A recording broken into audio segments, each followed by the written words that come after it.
This is something I created in my old fraternity days. I'm excited. A motorized cooler.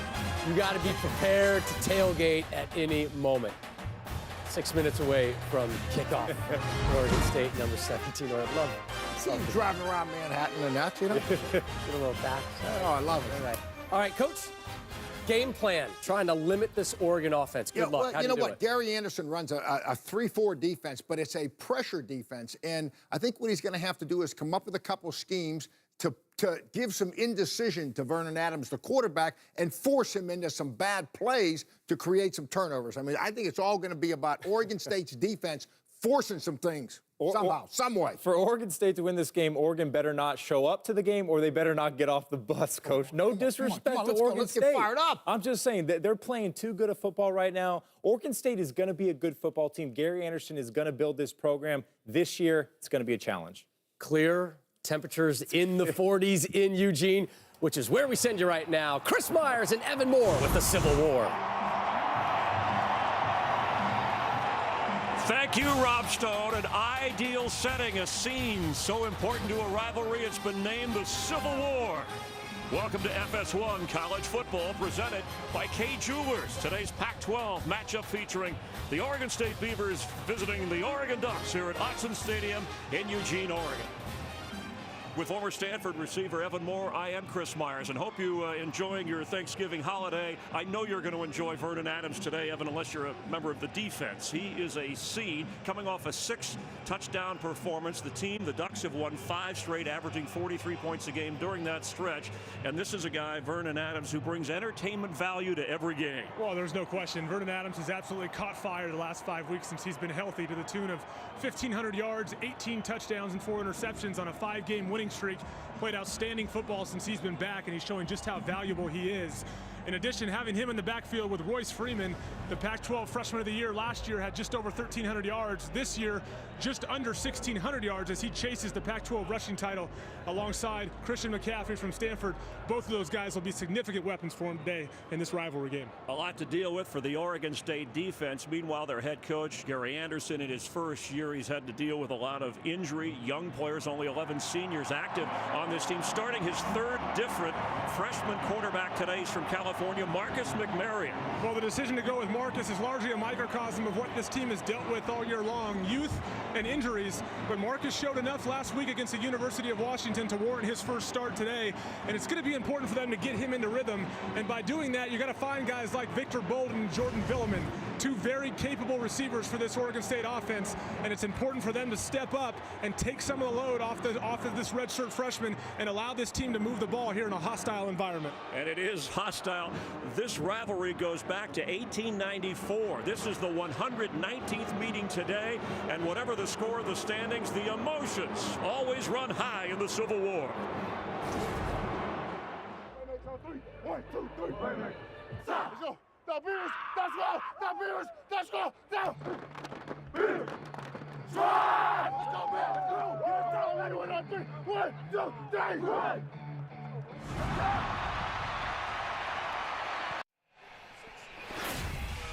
The Civil War, the 119th meeting between Oregon State and Oregon. The rivalry began in 1894. Oregon State, formerly the Oregon Agricultural College, won. The rivalry took on the name Civil War in 1929. In '83, it was known as the Toilet Bowl, a scoreless tie. And then 2000, the first time the schools met, ranked in the top 10. The last time Oregon State won the Civil War battle, 2007. And in last year's game, Marcus Mariota put on a stellar performance. The Ducks leading in the series, 62-46 with 10 ties. You see the weather and the setting perfect on this holiday weekend between the Ducks and Beavers in the great state of Oregon. Oregon State won the toss and wanted the football. 17th ranked Oregon kicking off in the shadows. And Victor Bolden will down it, so it is a touchback. And here comes the redshirt freshman from California. Has seen some action, as Evan just talked about, in 6 games. His most extensive work coming last week against Washington, with 8 completions in 16 pass attempts for 109 yards, and had his first touchdown toss. Yeah, it's going to be important for them in this environment to just get him reps, get him in rhythm. Very difficult place to play, and an Oregon defense that has been surging the last few weeks. Expect them to bring pressure here early on back in their own territory with a young guy under center.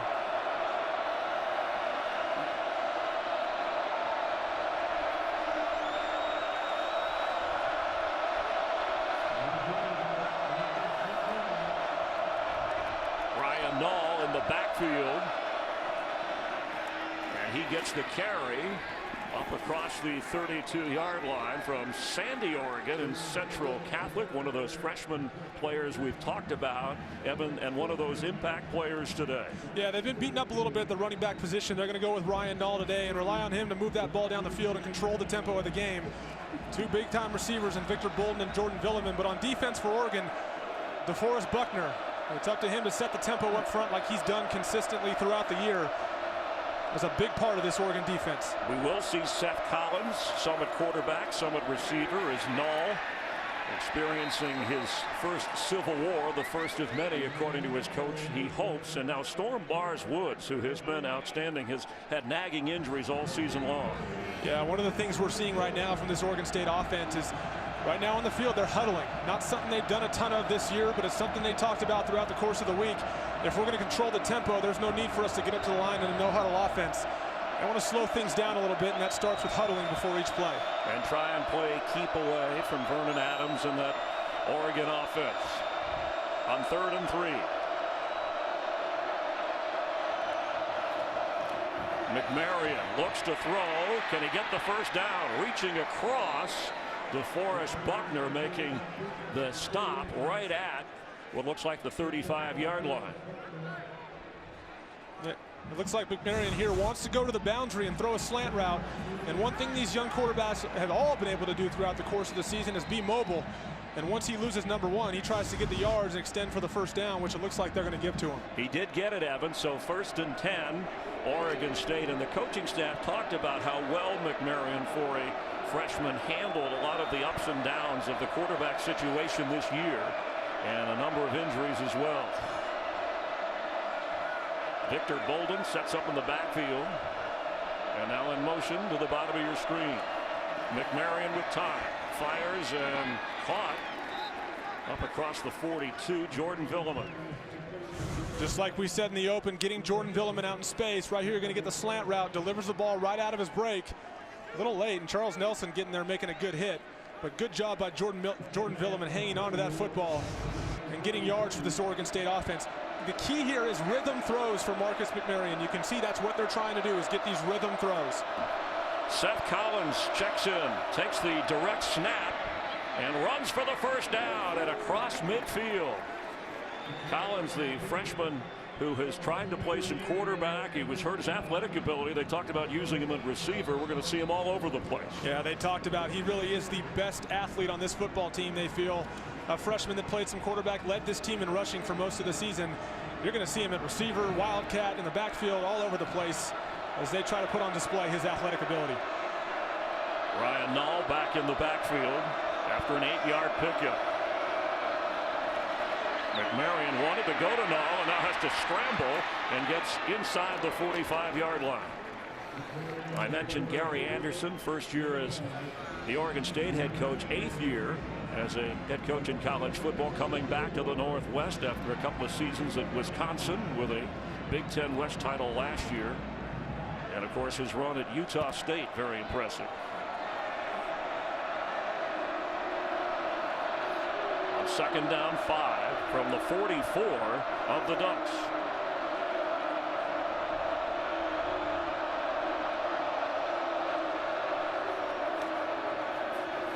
That's Nall, who gets outside inside the 35-yard line. It's another Oregon State first down. An outstanding job early on by offensive coordinator Dave Baldwin, drawing things up to not only allow his offensive front to try to control tempo against this Oregon front, getting Ryan Nall out off tackle with a pulling guard, but also allowing Marcus McMarion to get into some rhythm with shorter throws. So important for a young quarterback to get his confidence started early. And Nall in a wildcat looks like he's ready to take the direct snap. Creative offensive alignments here on this opening drive for the Beavers.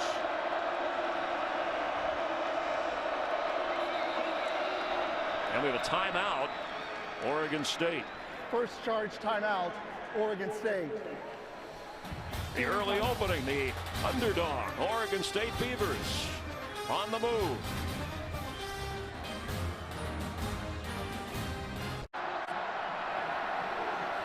Evan Moore moments ago, a little confusion on this opening drive for Oregon State. Yeah, going with a little bit of a different formation, bringing receiver Victor Bolden into the backfield. They were looking for a certain look from the defense, and pre-snap, it looks like Victor's a little confused there. Oregon State intelligently elects to go with a timeout and get this look right as they head into the Oregon red zone. Ryan Nall, the Swiss Army knife they call him, because he can play running back, fullback. And here's a little pitch to Seth Collins, who's going to throw the football, and catch made on the sideline by Victor Bolden.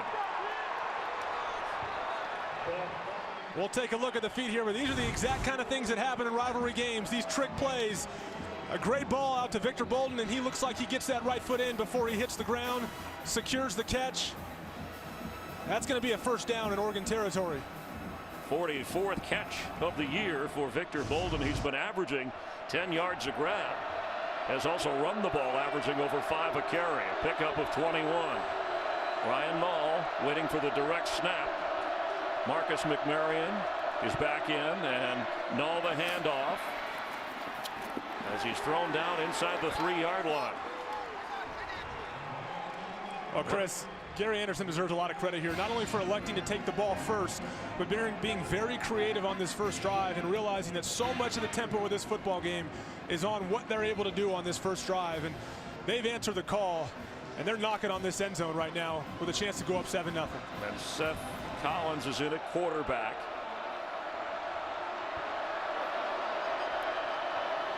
He has the football, and he's got a touchdown, Oregon State. What an impressive opening drive for the Beavers here at Autzen Stadium. Well, once again, Chris, using a number of different guys. On this replay, you'll see them bring Victor Bolden on a jet sweep to create a little bit of misdirection, allowing Seth Collins to get up the middle. You're going to see him in so many different capacities today. The best athlete on this team, and even though he had dealt with some injuries, he's back, and he looks healthy as ever right now. Garrett Owens with the extra point. Seth Collins, not the starting quarterback, but he runs in for his 6th touchdown of the season, and the Beavers have the early lead.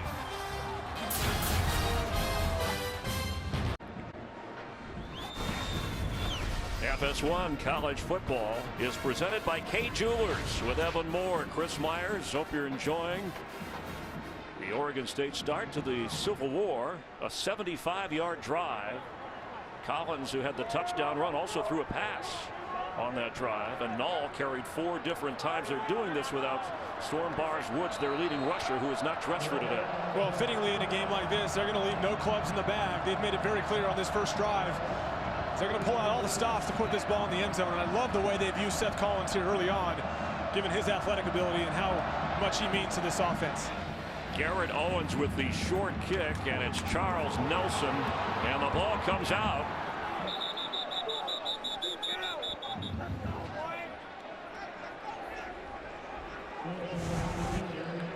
Nelson looks like they were able to maintain possession here, even though the ball came out. That ball comes loose. It's a question of whether or not the Oregon State player was already out of bounds by the time he attempted to possess the football. And it appears that he was out of bounds. This ball's going to stick with Oregon. Ball was fumbled in the field of play, forward and out of bounds. The ball will be placed back at the spot of the fumble. First down, Oregon. Vernon Adams starting his 9th game for Oregon. The numbers impressive. Tried to play through an early finger injury. Once this team was 3-3, they have taken off now, winning 5 straight, ranked 17th in the country, and an offense that Evan Moore, you talked about, behind the way. You don't really stop Vernon Adams. You just try to redirect him, and here he hands off to Royce Freeman. Fittingly on the first play, they're going to look to run the football, and that brings us to our impact players. Royce Freeman, probably the most overlooked back in all of college football. Just a dynamic player. Darren Carrington, a receiver, a guy that came back from suspension from the first part of this year. And on the Oregon State side, Kyle Pecco is going to be big for them as they try to plug this Oregon running game. Dwayne Stanford, second on the team in catches, makes a grab, and it'll bring up third down. See a little bit of the pushing and shoving. Just a feature a year in and year out of a rivalry game of this magnitude. Fun to watch. On 3rd down and 2 from the Oregon 30. Freeman into the crowd. This one's going to be close, and it's impressive to see the energy that these Beavers are coming out with today. Given the season they've had, it's clear this game means a lot to them. They get up and try to plug that hole that Royce Freeman tries to push through. He got the first down. They're going to give it to him. Roy's such a tough guy in short yardage situations. Sometimes in these spread offenses, we start to believe that maybe he's more of a scat back. He is a powerful 230-pound stud in the backfield, and he shows it right there. Adams. Stanford has it up near midfield. The 48 of Oregon made it look easy. Chris, you and I talked about all week, there's such a number of guys at this receiver position for Oregon. It's pick your poison for Vernon Adams. So many weapons on the outside to work with. Mark Helfrich in his 3rd season as Freeman goes toward the sideline and tries to get another Oregon first down. On that one, we see a great example, too, of this wide receiving core and how important it is for them to get their perimeter blocking. On that one, Darren Carrington on the outside. You're going to see as he gets outside, Darren Carrington right there getting his block. It's what these receivers are asked to do every play. Isn't the call if you don't block, you don't play? That's even correct. If you're a receiver. That's Scott Frost, offensive coordinator, made that very clear. Those guys that don't block will not play because perimeter blocking is so key in this offense, and it's why they lead the Pac-12 in rushing year in and year out. First down at the 42 of Oregon State. And Griffin is in at running back, the freshman.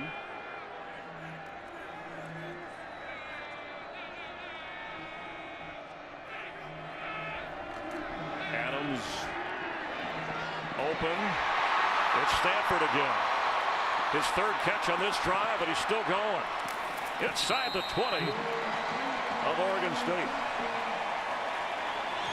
Something that probably wasn't emphasized enough early this season is Vernon Adams' ability to be accurate and deliver the ball down the field. When he had a broken finger, I'm not sure that everyone realized how good of a passer he really is. And now that he's healthy, we're seeing that on full display. And a quick snap as Carrington gets the football. And almost on cue, another guy suspended for the early part of this season. And since he's come back, they've done extremely well getting him the ball. It's been very valuable to what they do. We have a flag on the field. Our referee is Michael Mothershed. Illegal substitution, 12 players on the field, defense, 5-yard penalty, first down. I guess that's what this offense forces you to do with all the shuffling and the weapons going in and out. Communication is key on that Oregon State sideline with as quickly as this Oregon offense moves. Freeman has, it's Braylon Addison, excuse me, running the other way. And Braylon Addison is in the end zone, and touchdown Oregon.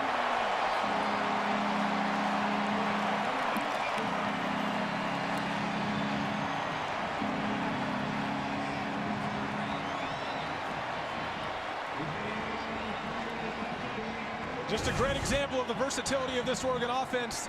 The Oregon State defense reads this play well. They essentially shut it down, but can't account for the cutback. And Braylon Addison, probably the most versatile weapon on this Oregon offense. He can do so many different things. And when you get a guy that crosses field like that and puts it in the end zone and your defense is in the right place, it's very frustrating as a defensive coordinator. His 2nd rushing touchdown of this season from 13 yards out.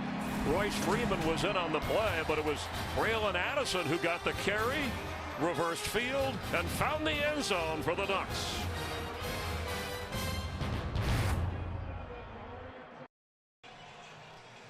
Tied here in the opening quarter, 6:49 to play. And that drive of 78 yards and under 3 minutes before the Addison touchdown run. And Vernon Adams was 3 out of 3, and they all went to Stanford. Dwayne Stanford's role increased in the absence of Darren Carrington earlier this year. And even with Darren Carrington now back, he's shown that he's here to stay as far as making catches as called upon. And Mark Helfrich is very pleased with how well he catches the football.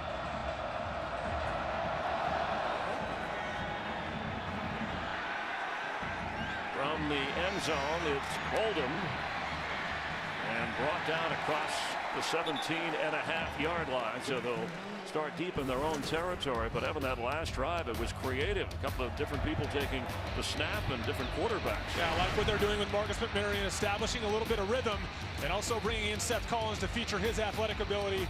So big for this offense. And on the touchdown, Seth Collins shooting right up the middle after a little bit of misdirection. Great plan on that first drive by offensive coordinator Dave Baldwin.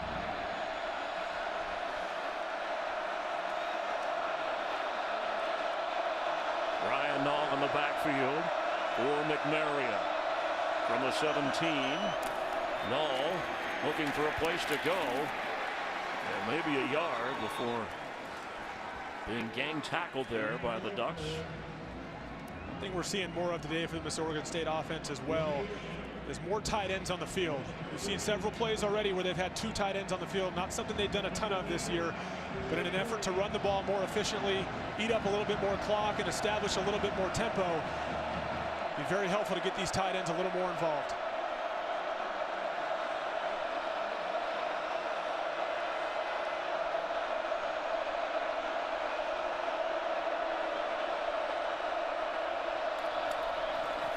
It's Ryan Nall, and nothing. DeForest Buckner, who leads the team in sacks at 8.5 and is among the top 3 in tacklers on this defense making the play. Well, Chris, this is their guy. This is their ringleader on the defensive side of the ball. He's essentially playing with one hand. He's had some injury issues on that hand throughout the year. Still getting double and triple teamed. He just wreaks havoc in the backfield for all of their opponents.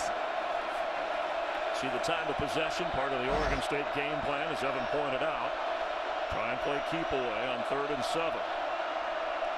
That's Nall splitting out as a receiver. McMaryion, and incomplete. It was tipped. A tip ball. Mondo with the tipped and the deflection. One thing you always want your defensive lineman to do when Oregon State's looking to get the ball out quick is get those hands up in throwing lanes, and that's on the Oregon State offensive line to make sure they're not able to do that. Henry Mondu did a great job on that one. A young player that's really come along for them on that defensive front. From Jesuit High School in Portland. Nick Porepsky back. And Braylon Addison waiting to receive.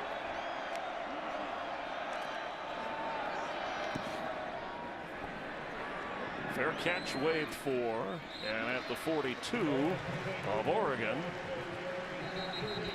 the Ducks will take over. An ideal setting for a fall clash of Oregon and Oregon State.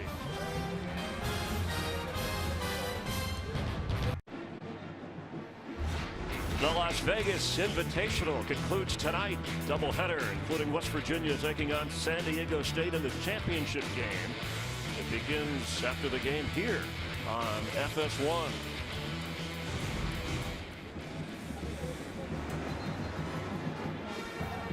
Oregon State trying to get its first victory this season in conference. The Ducks 6-2 in the Pac-12. Trying to push their record to 9-3, win their 6th straight, and advance bowl possibilities. Taj Griffin checks into the backfield. It was mostly Royce Freeman on that first touchdown drive for Vernon Adams on the ground. This pass complete to Addison, who had the touchdown run, and he gets up near midfield. Well, this coaching staff in Oregon is thrilled with the role they found for Taj Griffin. And you see there, he's just as impactful as a decoy as anything else. They expect to get him out on a screen play. They fake the screen to him and throw the ball the other way and create some space for Braylon Addison to get up the sideline. Vernon Adams with plenty of time and heaving it downfield, and it's Addison again. Catch made. You notice there, Chris, what made that play go was the protection up front. He gets a lot of time to stand there and find his second read. And you see right there what Vernon Adams has become very good at is shuffling in the pocket and keeping his eyes downfield when number 1 isn't open, and moving on to his second and third read, that time for a big gain. Gain of 25. And going for it all in the end zone, and it floated. Did he catch it? No. Out of bounds. And it was Griffin flying down that sideline. Taj Griffin running the wheel route out of the backfield, looking for a matchup against a linebacker or safety, which he'll outrun every single time. Ball floated just a little bit, forcing him to get too close to that sideline. The question is if that left foot was down when he actually possessed the ball, because the right foot came down out of bounds. It looks like they're going to move forward without reviewing this play. It was close, though. Fakes to Addison, and Vernon is going to keep Adams knocked down at about the 23-yard line. Jonathan Willis, another freshman from this Oregon State team, coming up to make the tackle. Once again on this Oregon offense, we see the number of different weapons they have and the number of different ways to create misdirection with all these different guys and working off tendencies, trying to get Vernon Adams out in some space. 3rd down and 7. Ball's bouncing around. What a play by Adams just to come up with it. Flips to Freeman, and it's incomplete. Somewhat of a risky play. Probably like to see Vernon Adams just jump on that thing and kill the down. Just fumbles the snap. It appeared to be right in his hands, unable to corral it. Maybe looked up a little bit before that ball came. That center Matt Hegarty's been a great presence for them up front. He was a transfer from Notre Dame, filled in for an All-American a year ago. He's been a big guy for them up front, but that time Vernon Adams just couldn't handle the snap to settle for 3.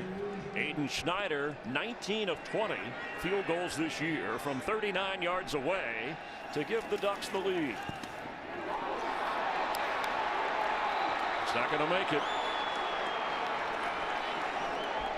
His previous lone miss was against Washington from 32 yards. You know, with the year he's had, I'm going to give him the benefit of the doubt and assume that thing was tipped. We'll see a replay here, but it definitely didn't come out clean. I would assume that an Oregon State player certainly got their hand on that ball. It's very difficult to tell there. It looked like it might have hit one of the linemen who were pushed back.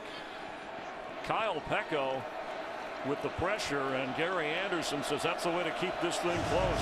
Kind of breaks you need on the road here in a game like this. And it's Seth Collins on the move across the 25 of Oregon State. Just to give the fans an idea of how valuable Seth Collins is, over the course of this season, this Oregon State offense has averaged about 180 rushing yards a game. Just under 80 of those have been Seth Collins. Now, they don't necessarily want their quarterback to run that often, sometimes to the detriment of their passing game, but he's proven he's a weapon. There's no question about that. Ryan Nall comes back in, but that was some of the frustration with Oregon State, is that they had people open, they just couldn't get them the football. One of the reasons they tried McMarion as the starter today. And McMarion's throw is intercepted midfield. It's a takeaway, and Charles Nelson, once an offensive star, with the pickoff in the secondary. Well, Charles Nelson, such a valuable guy on both sides of the ball. He's essentially playing center field here, and he's going to read the quarterback's eyes. And as a rookie mistake, McMarion stares down his receiver just a little too long and overthrows him. And Charles Nelson is there. And Chris, all week long we talked about how valuable Charles Nelson is. He's such a great player. Frustrating the young guy, Marcus McMarion. Fortunately for this Oregon State team, we've heard plenty about McMarion's ability to bounce back from stuff like this when things don't go his way. That's why they decided to go with him today. It'll be important for him to shrug that off, because he's got to lead this offense several more times today to keep this thing right there for the Beavers. Ducks miss a field goal, but then get the takeaway. And Royce Freeman, here's a whistle and a flag before that play got going. False start, 62 offense, 5-yard penalty, first down. That's on Matt Pearson, and one of those seniors, Evan, on the offensive line, along with Matt Haggerty and Tyler Johnstone, that have been outstanding, that Vernon Adams has complimented every time he's been complimented about his play. Yeah, respectfully, Vernon Adams likes to point the credit elsewhere on this offense. He's tired of getting all the credit, because he realizes how much of a collective effort this really is for this Ducks offense. Back up to the Oregon 47. Adams has it. He'll pitch it. That's Braylon Addison, who's dragged down by his shirt before he went out of bounds. It's all the way around to the 43 of Oregon State. Once again, creating a little bit of misdirection, getting the ball out to Braylon Addison, and credit the Oregon State defense. They're going to have to make tackles out in space because this is what this Oregon offense tries to do. Quick snap. Adams, can he get away? He does from one and goes out of bounds with a first down. Boy, they don't hesitate. Somebody comes out, they snap the ball. Now, how about the Oregon State defense? Is it usually a 3-3-5? And I'm not sure exactly how they're lining up here. Yeah, once again, the perimeter blocking of the Oregon offense, these receivers getting on guys. And all day long, it'll be on these second-level guys for the Oregon State defense to make the plays out in space, which is very, very tough to do against the Oregon offense. Vernon Adams, and it's knocked away. An excellent defensive play in the secondary. Yeah, Vernon Adams trying to thread the needle a little bit down the seam, throwing a seam route to his receiver.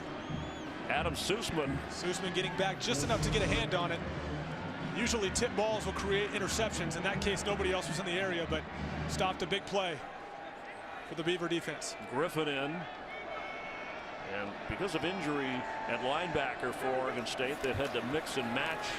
And this is Adams, who keeps and goes nowhere. Brought down around the 36-yard line.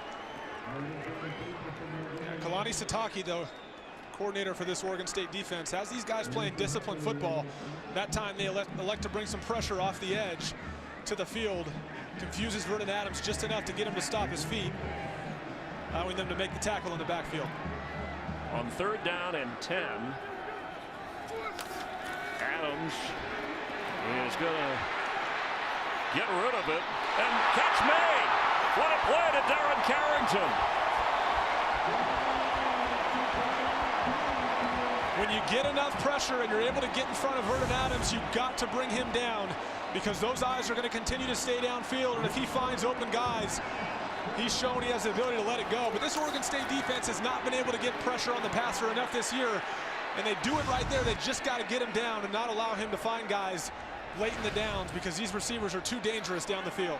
Adams 5'11" and 200 pounds, but hung tough to slip that tackle and complete the pass as Griffin carries. It was a gain of 18 and sets him up inside now the 15 of Oregon State. Adams, remember, missed 3 games, most of the loss to Utah due to that broken finger that was suffered in the season opener against Eastern Washington, his old school. Played against Michigan State with the ailing finger. Oregon 2-3 during that stretch. As Griffin carries, and Griffin is in the end zone. Touchdown.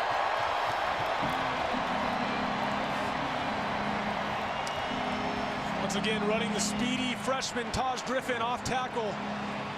And Sussman from Oregon State was in position, but such a tough guy to tackle out in space. As you see here, they give him a chance to get out in space. Taj Griffin, such a dynamic guy in the open field, just gives him enough of a stutter step to avoid the tackle and march into the end zone.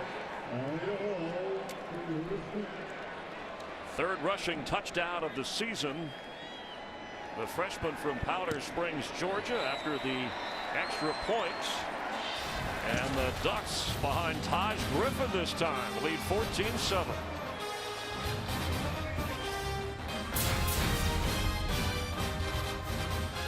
Introducing the Kia Holidays on Us sales event. Get a Kia Sportage or Sorento with no payments due for 5 months, including your first 2 payments on us, plus 0% financing. Just our way of bringing even more joy to your holiday season. You deserve it, because this year, the holidays are on Kia.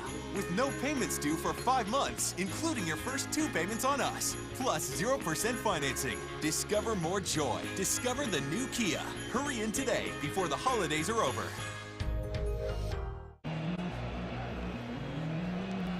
FS1 college football presented by Kay Jewelers. Autzen Stadium, it opened in 1967. Back then, 12,000 seats added. Named after Thomas J. Autzen, who was a Portland lumberman and philanthropist. And the Ducks leading 14-7 now, kicking off.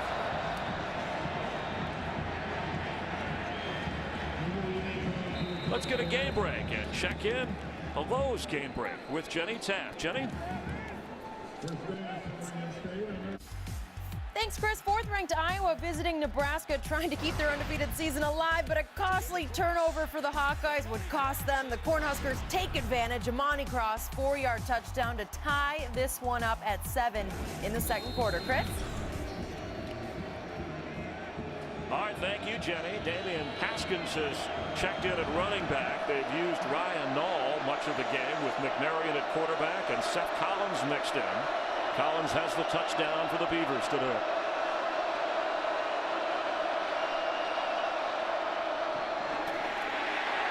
Haskins brought down right away.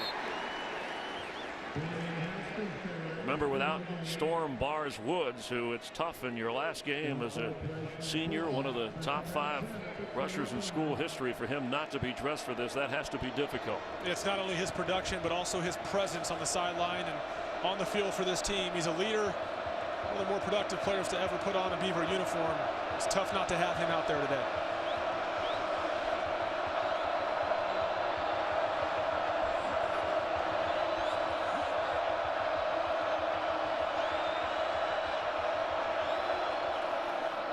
McMarion under pressure and goes down. The Ducks defense with a sack. Oregon has the lead after the opening quarter of the Civil War. Here in Eugene, we're glad you're watching college football on FS1. That's the end of the first quarter. Start of the second quarter, Oregon State scored first. The Ducks now with a 14-7 lead. Well, Chris, expect to see more of this right here, bringing these guys up in a 34 defensive front to really take away this run game and crash it. And you'll see coming off the edge here, Tyson Coleman, who's had an outstanding year for this Ducks defense, trying to put this game in the hands of Marcus McMarion, forcing him to throw the ball. Now, this Ducks secondary has struggled at times this year. It's allowed a lot of passing yards over the course of the season, but they're willing to see if McMarion can do that against this defense rather than getting beat on the ground. 1 out of 3, McMarion facing a 3rd down and 14. Nall and Bolden in the backfield with him. And that's Bolden on the move at the receiver spot, bottom of your screen. McMarion with a moment. There's a flag down. He is hit hard. Buckner got to him. He had Victor Bolden down the field with about a 14-yard hook route, but took a monster hit by DeForest Buckner, and that pass was thrown. Personal foul, illegal hands to the face, number 64. That penalty is declined. 4th down. DeForest Buckner doing what he's done all year long, getting pressure, wrecking shop in that backfield. And he does just that with the bull rush, throws the offensive lineman aside and makes a clean hit on McMarion. Buckner at 6'7". No need to accept the penalty. The punting unit on.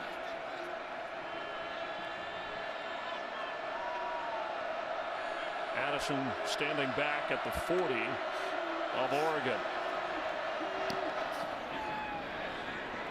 And backing up to the 30. Trying to get up the sideline, get some of that back. Return up around the 39-yard line after a 51-yard punt.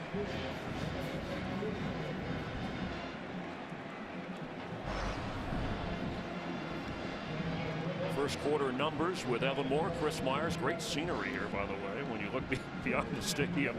And what jumps out at you early, obviously the turnover helped turn things after the field goal. Well, the other thing that jumps out at me there is Oregon State winning the time of possession battle. But as we joked about this week with defensive coordinator from Oregon State, Kalani Sitake, he recognized that, hey, a lot of teams try to play keep away from the Oregon offense, but it doesn't always work because they can score a lot of points even with less plays. So it's something to keep in mind here for this Oregon State team as strategy starts to take a bigger effect as we get later into this game.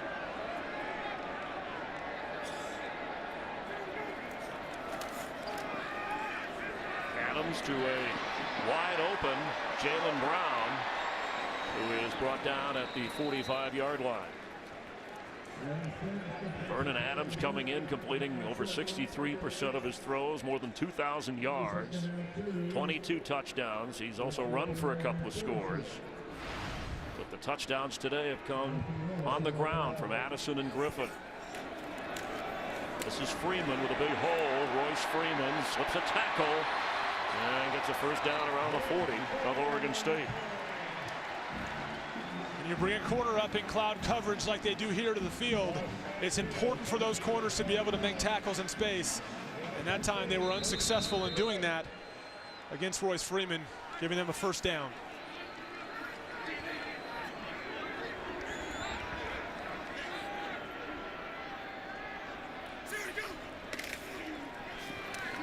It's Freeman again after he picked up 13 on the previous carry. Sophomore from Imperial, California. He was the Pac-12 Offensive Freshman of the Year last year when he ran for over 1,300 yards. And it's funny, you think of a spread offense, you don't think about a running game, but he puts up big numbers. Came in averaging over 6.5 a carry. This is Adams, wide open and off the fingertips of Freeman, who could have sailed into the end zone had he been able to hang on to the sun over there in some shadows. I'm not making excuses because it was zipped to him. Yeah, he gets on an isolation route out of the backfield. Once again, matched up with the linebacker. Just need a little bit of a touch throw there, and he's unable to do that, which certainly would have gone for 6. But Royce Freeman, you alluded to it earlier, just a special player in his short time here so far at Oregon. A guy that they feel just has a ton of ability. And now Griffin is in, who has a touchdown run. He spins out of a tackle, and there goes Taj Griffin. Out of bounds inside the 10. Great physical run by Taj Griffin, a guy that's only 5'10", 175. You wouldn't expect him to be breaking too many tackles at that size, but he does just that here. Spins out of that one and shows a burst to get up the sideline. Just stepping out of bounds, otherwise that thing goes for 6. Catching a breather. Freeman back in at running back.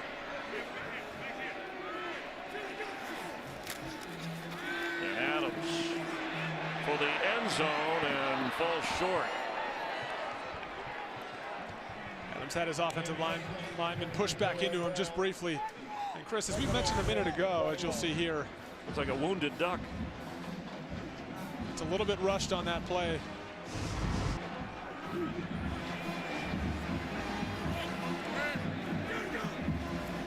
Freeman back in the backfield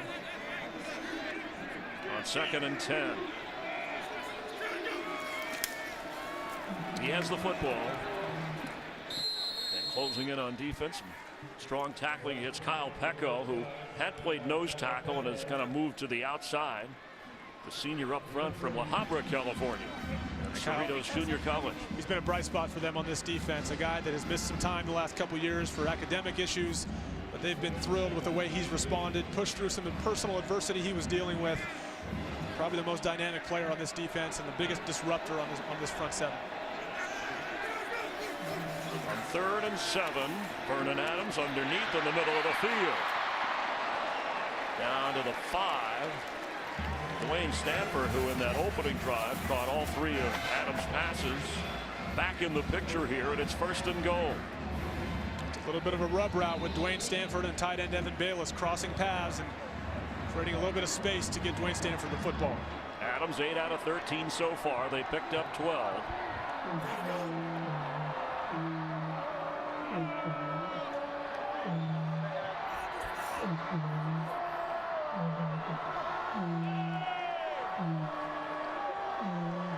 Carrington in motion goes to the slot. Freeman's the back. Adams on the move. Throws back. An unusual play to Tyler Johnstone, who was the offensive lineman, and Tristan Decoud make the tackle on a weird-looking play. Well, we call this a tackle eligible, getting the senior and the anchor out on the edge, and the idea is to get it with nobody in his way so he can pretty much walk in, but this thing was read well by the Oregon State defense, and as good as Tyler Johnstone is, I don't think we expect him to be breaking any tackles and walking into the end zone. Well, an excellent defensive play, so a loss of 6. I told you this was going to be entertaining. Adams with time, but couldn't find anybody, and he's going to go down. Oregon State with the sack. Chris, this is essentially a coverage sack. The Oregon State defense doing a great job of staying on their guys, as you'll see here. Not falling for any misdirection or two-man routes. And there's nowhere for Vernon Adams to go. And he tried to stay on his first, second, and third reads. And they got just enough pass rush at the very end to turn that into a big loss for the Oregon offense. So they had a first and goal, now backed up. And spreading the field here. Defensive personnel adjustments made for Oregon State.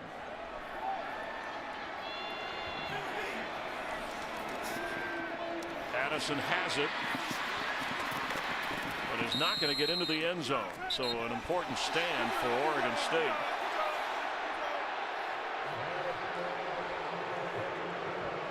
Well, Braylon Addison sure is going to get his running in over the course of the day. It's amazing how much they do with him pre-snap to try to get him in matchup situations and showcase his versatility. I think fans thought maybe there was some extra shoving or hitting going on out of bounds there. Devin Chappelle,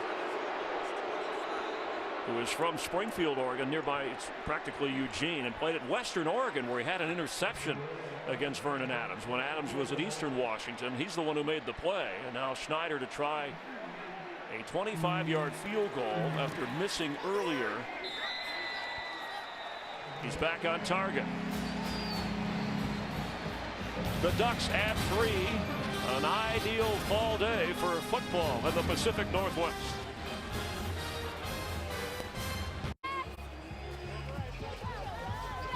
FS1 College Football is presented by Kay Jewelers. A 12-play drive, almost 5 minutes, wound up scoring a field goal, but that's a big win for Oregon State. Yeah, as Oregon enters that red zone where they've been incredibly efficient this year, big win for the Oregon State defense to hold them to 3 points. Oregon coming with 17 unanswered points. It's time for Oregon State to do something offensively here. The fans enjoying the fact that the underdog Oregon State Beavers are hanging with the 17th ranked Ducks. The Ducks have won the last 7 meetings head-to-head in this rivalry. Victor Bolden bringing it out and spins across the 20-yard line. Let's check in with Jenny Taft in the studio for a game break. Jenny?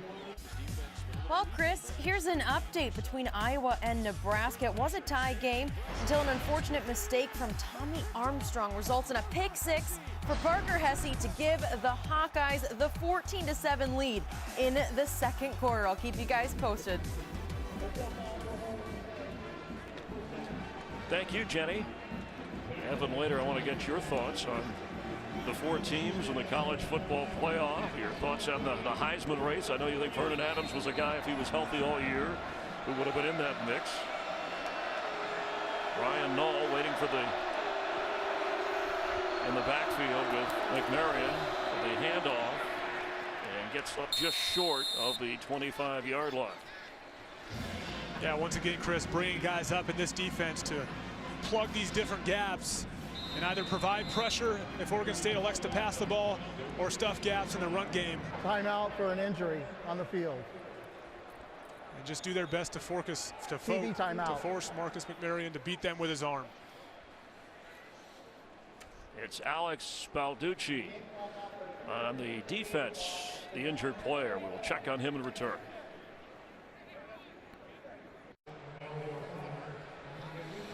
Alex Balducci was able to walk over to the Oregon sideline himself, has more than 30 tackles through the 11 games this season, being checked on. So Rex Manu will come in for him up front on the Ducks defense. That after that opening drive by Oregon State has kept them in check.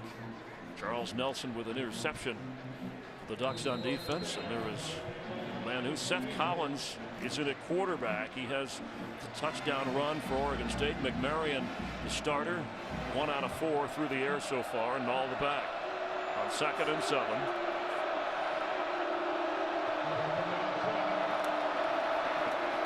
Collins shows some speed and gets what looks to be a first down. He crosses through, and he's got it. 1st and 10, Beavers. Well, Chris, as we hit on early on, trying to get Seth Collins in space with a little bit of misdirection. Seth Collins is coming off a little bit of an injury, so they didn't feel comfortable putting him under center for the better part of the game, but they were going to find different ways to use him to showcase his ability. In that case, a big first down run. Start this drive off the right way for the Beavers. A pickup of 8, 2 tight ends in from the 32.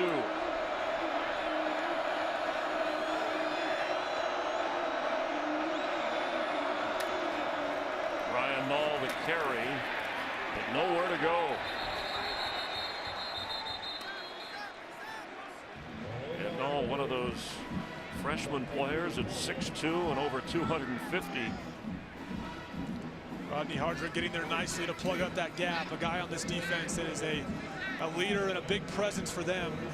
Defensive coordinator Don Pelham has talked a lot about the fact that this guy's going to be coaching one day. He said some guys want to be a coach. This guy should be a coach. Rodney Hardrick is an outstanding player for this defense.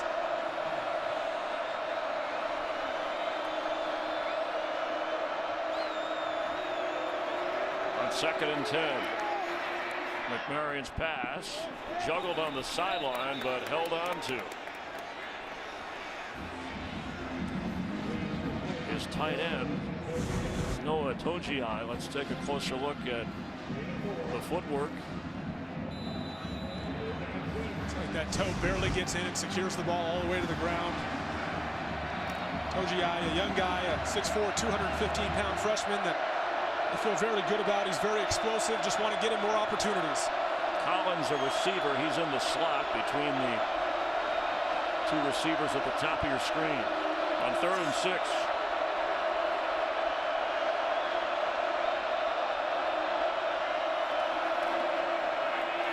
McMarion with plenty of time throws high, and the ball knocked loose. Victor Bolden had his hands on it, but Reggie Daniels came up. There's a flag down, and McMarion is down, or at least someone in the backfield. Sorry, McMarion is helping him up.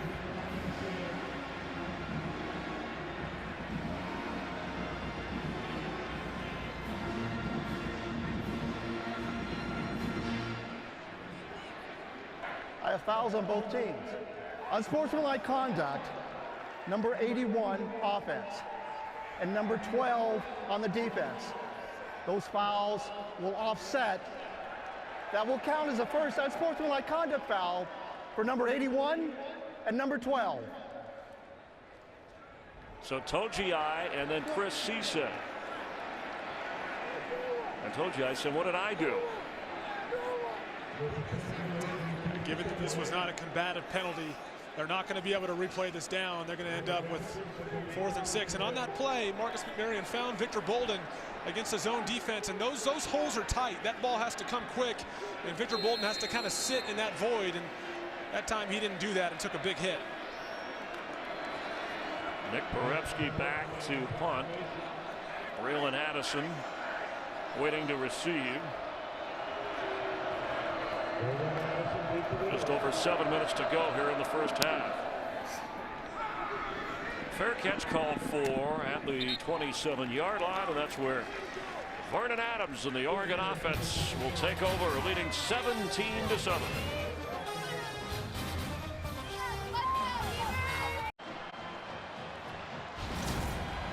Let's take a look at our players for the Nissan Heisman Watch. Derrick Henry from Alabama, Watson of Clemson, Christian McCaffrey from your old school at Stanford. Yeah, it's been an interesting year for these 4 spots. They've been in flux. We had guys added and subtracted, but it's worth noting here that I don't think there's one person in Eugene that doesn't think that Vernon Adams would be in this race, that he'd have been healthy all year long with all this talent offensively here in Oregon. And Royce Freeman battling Christian McCaffrey for the Pac-12 rushing title. There's a flag right away.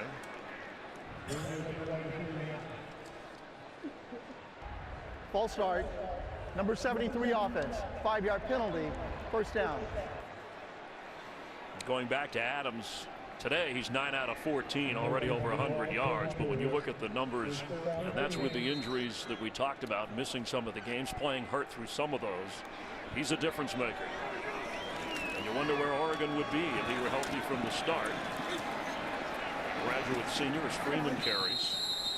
Kind of an unusual one and done, but what he's done is amazing, kind of stopping in here, lighting it up when he's healthy, and then moving on. Well, it's fascinating what he's been able to do. He came in as a 5th-year senior that hadn't been in this program at all. And they essentially added him as the college form of free agency late in the year, or I'm sorry, late in his career.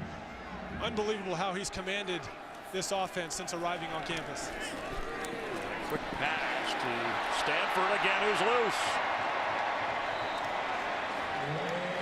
Wayne Stanford, who's already had quite a few catches in this game. There's Dwayne Stanford here running a little tunnel screen, trying to get him in space. It's kind of a compliment to their running game, throwing the ball behind the line of scrimmage, allowing guys to get loose and get downfield with this speed. 21-yard gain, his 5th catch of this game. Royce Freeman the carry, and kind of methodically works his way up to the 47-yard line. Chris, on the heels of that play, one of the biggest misconceptions in college football is people think the spread offense equals chucking the ball around and throwing for all these yards, but this Oregon team, they place a priority and an emphasis on running the football. It really is their identity, and although they run the spread, they are a run-first team. They've led the Pac-12 in rushing for several years now. On their way to their 10th straight season of leading the Pac-12 in rushing yards, as Griffin, who has a touchdown run, dances around. And Freeman with the 235 carries, already over 1,500 yards. And last year against Oregon State, he had 135 yards in that game.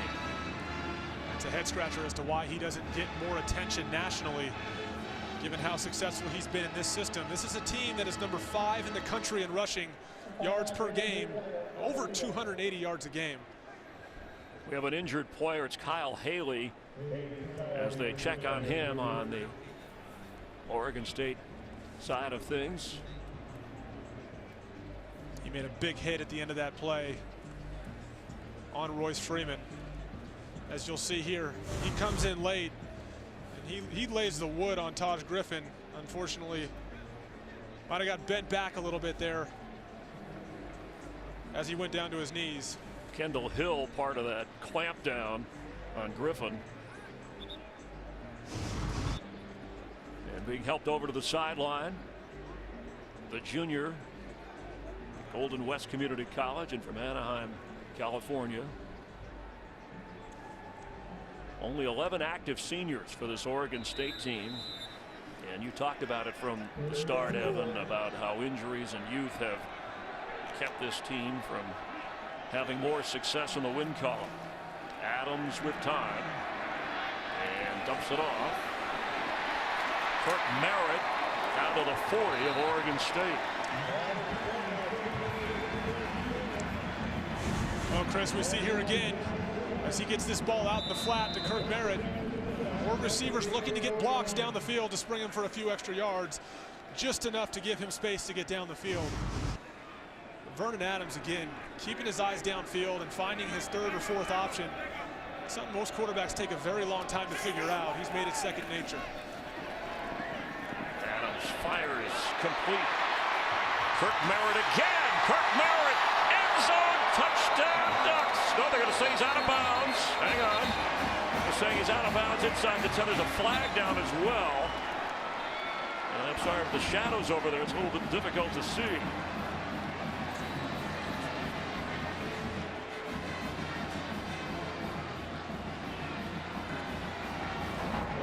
Holding, number 73 offense. 10-yard penalty from the spot of the foul. First down. Crosby called for the penalty. Well, just as we referenced this wide receiving core's ability to block, we got a guy down the field making a holding call, trying to spring Kirk Merritt to get down the field, because this was after the catch, so they're going to get the first down and still get the big play.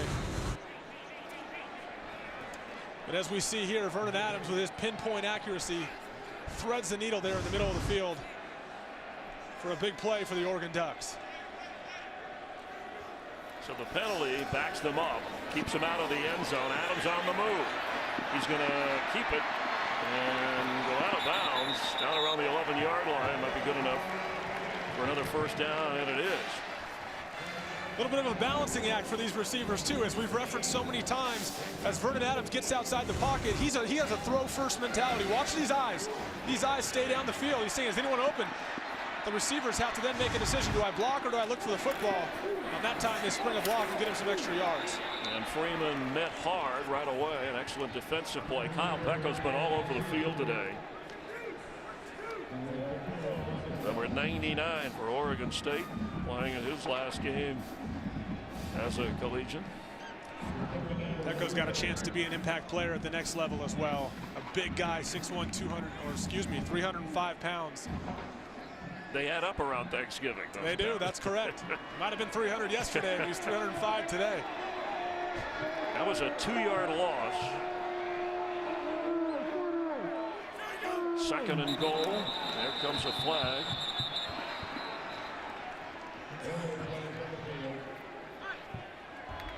False start, number 81 offense. 5-yard penalty, second down. That call on Evan Bayless, the tight end.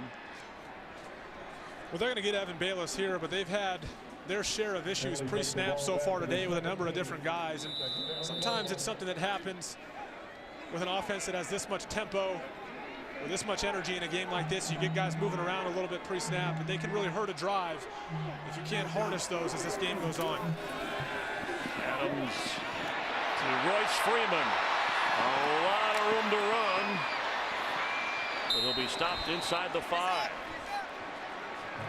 Once again, Vernon Adams looking down the field, and this time the Oregon State offense, or excuse me, the Oregon State defense buys it, and everyone moves deep on this play. And once that ball is snapped, Royce Freeman leaks out in the flat, and there's just nobody there, leaving way too much room for essentially a blown coverage. He had a chance having to run the daylight, or in this case sunlight, but it closed up in a hurry with a number of the Oregon State defenders getting over there. So now it's 3rd and goal. Royce Freeman stonewalled and still pushing and shoving. Haven't heard a whistle yet.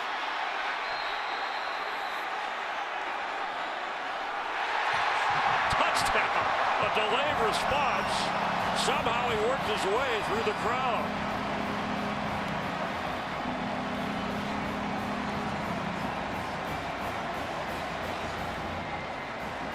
Well, Chris, from up here, it appeared that forward progress had stopped, and as you mentioned, we were waiting for that whistle.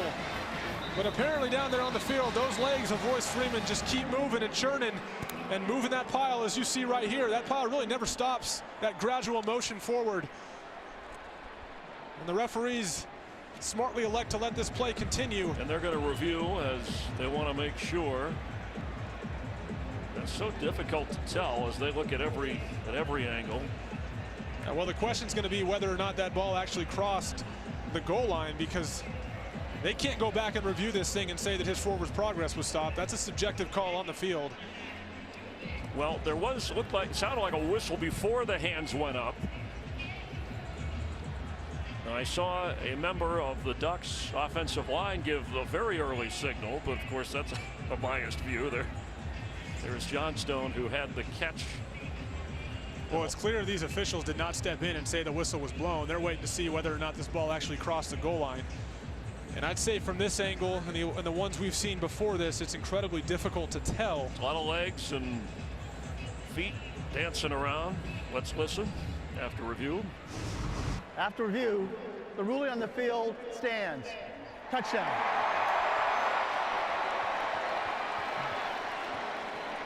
We'll count it as a 3-yard run. It looked like it was in a crowd of 33 people for Royce Freeman. His 13th rushing touchdown of this season and his first today. And with the extra point, the Ducks will have a 24-7 lead. Aiden Schneider, good on extra points, 1 out of 2 on field goals today, and that one is no good. It was blocked. And it got through. Actually, it did get through, even though it was blocked. Okay. Let's take a closer look and give him the points. Hand up, ball through. That was Pecco again, but it's 24-7.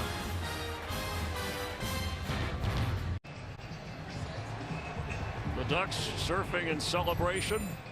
Kind of a duck mosh pit. I don't know, Evan, work with me here. Must not be as big as that costume makes him look, and they finally lost it. I'll tell you, the running game has uplifted the Ducks today, with Freeman scoring the 3rd touchdown on the ground.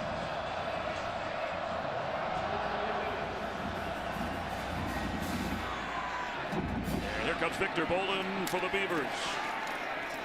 Gets up to the 22. Hey, what's up? Let's check in Los Angeles. Rob Stone, what's happening? Coming up on the State Farm Halftime, we check in on the 108th edition of the Apple Cup between Washington State and Washington.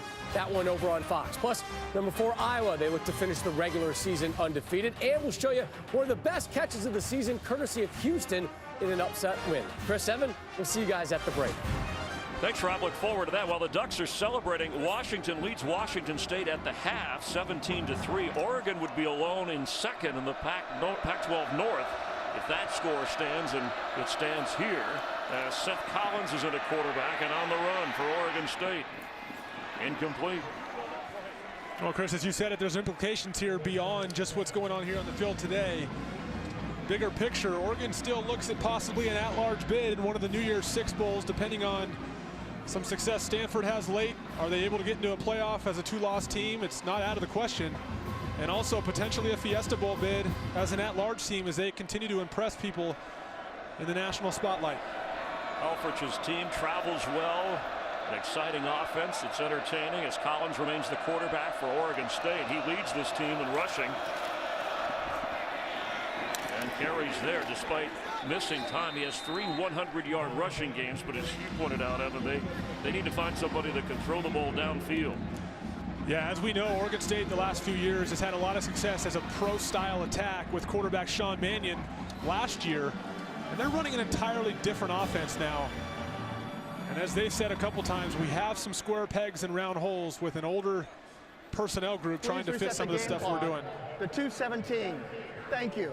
Oregon takes the timeout. You see the yardage that they have put up. But what a game we have for you tomorrow. 6th-ranked Notre Dame taking on 9th-ranked Stanford.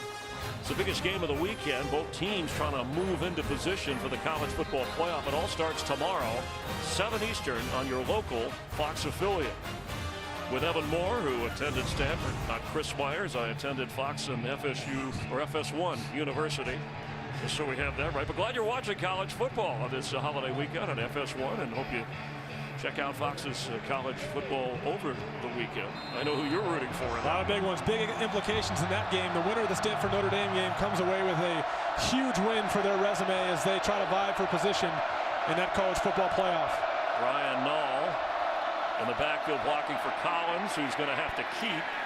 It's up across the 25-yard line. And we have another timeout for Oregon. They'll have 1 remaining. They'll have at the 2:11 mark before the half.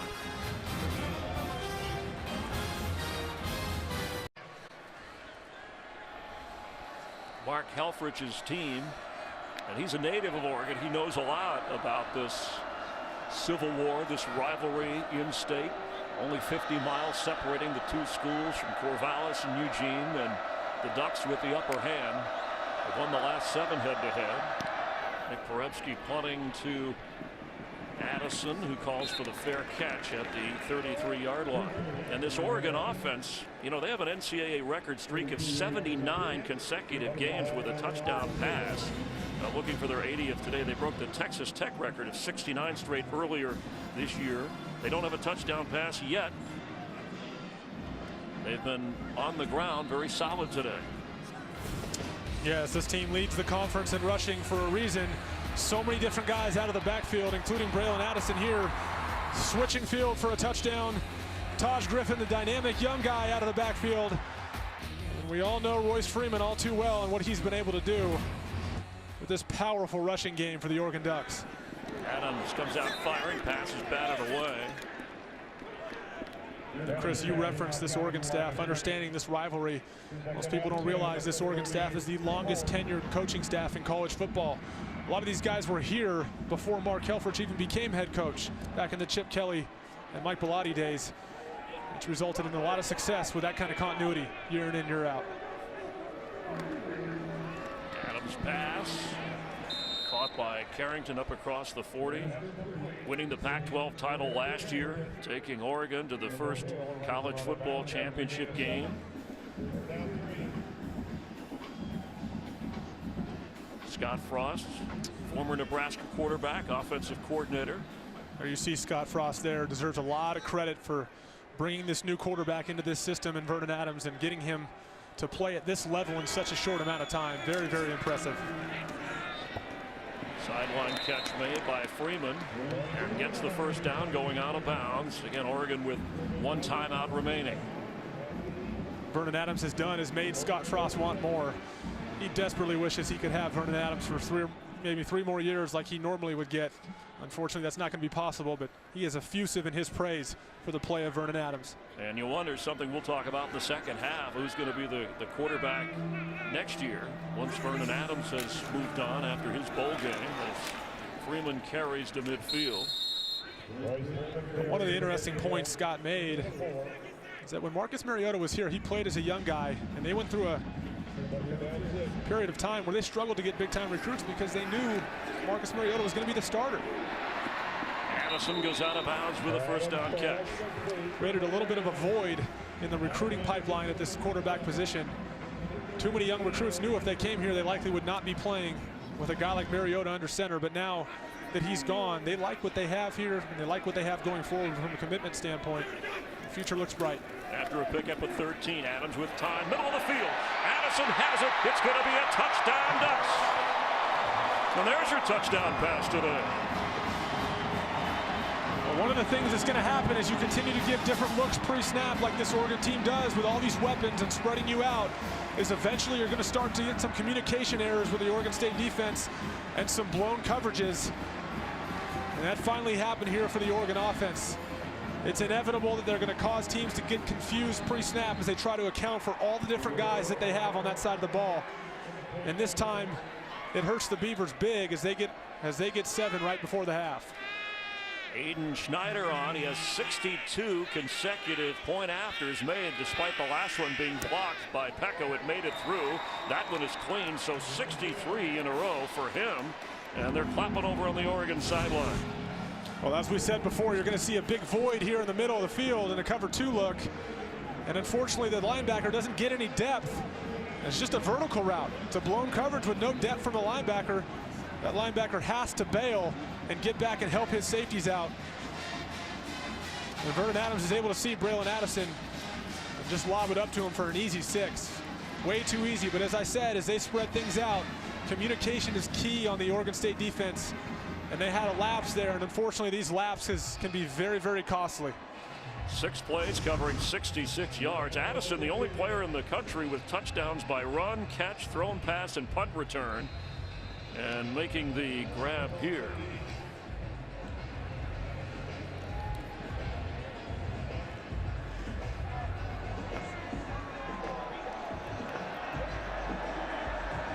Getting ready to kick off with the 31-7 advantage. Holden on the return and knocked out afterwards. With Evan Moore, Chris Myers enjoying the game here at Autzen Stadium, and welcome to our view, and hope you're enjoying your Thanksgiving weekend here. Impressive performance by the Oregon Ducks. It started out Oregon State keeping the slow pace, playing keep away, but once the Ducks heat up, pretty much been the story in this winning streak of 5 straight coming in. Well, I think Oregon State initially did what they wanted to do, is establish a little bit of rhythm, get a 7-0 lead, but now we see 31 unanswered points by this Oregon offense. Kind of what we expected going into this thing to a certain extent. On first down, McMarion back in. He's rotated with Seth Collins.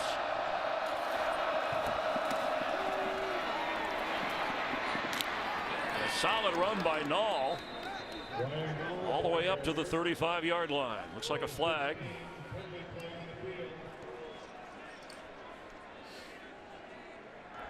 Holding, number 51 offense.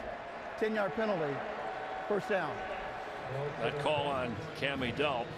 Talk about guys who've had good weeks. Congratulations to Evan and the Moore family this week.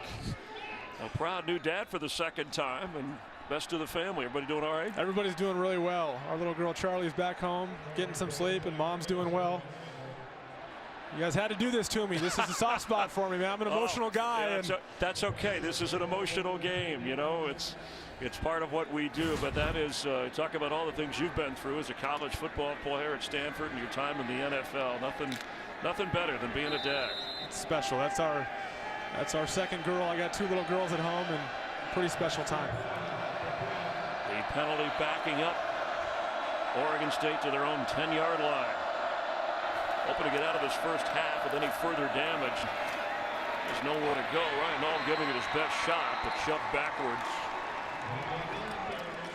Chris, as this game has gone on, we've seen Oregon smartly elect to bring Tyson Coleman, Prevost, and Hurd up to the line of scrimmage and bring pressure off the edge and really set that edge.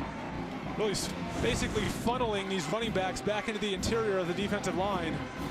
It's made it very tough for guys like Ryan Nall to get much space. Finally got one about a play ago, but the holding call negated that. Clock running here on second down, just 30 seconds to go before the half.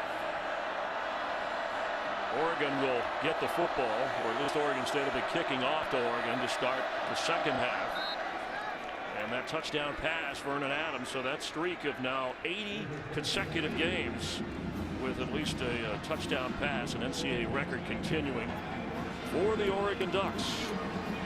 Our halftime score, Oregon 31, Oregon State 7. Right now, let's head over to our halftime show, the State Farm halftime program with Rob Stone in Los Angeles.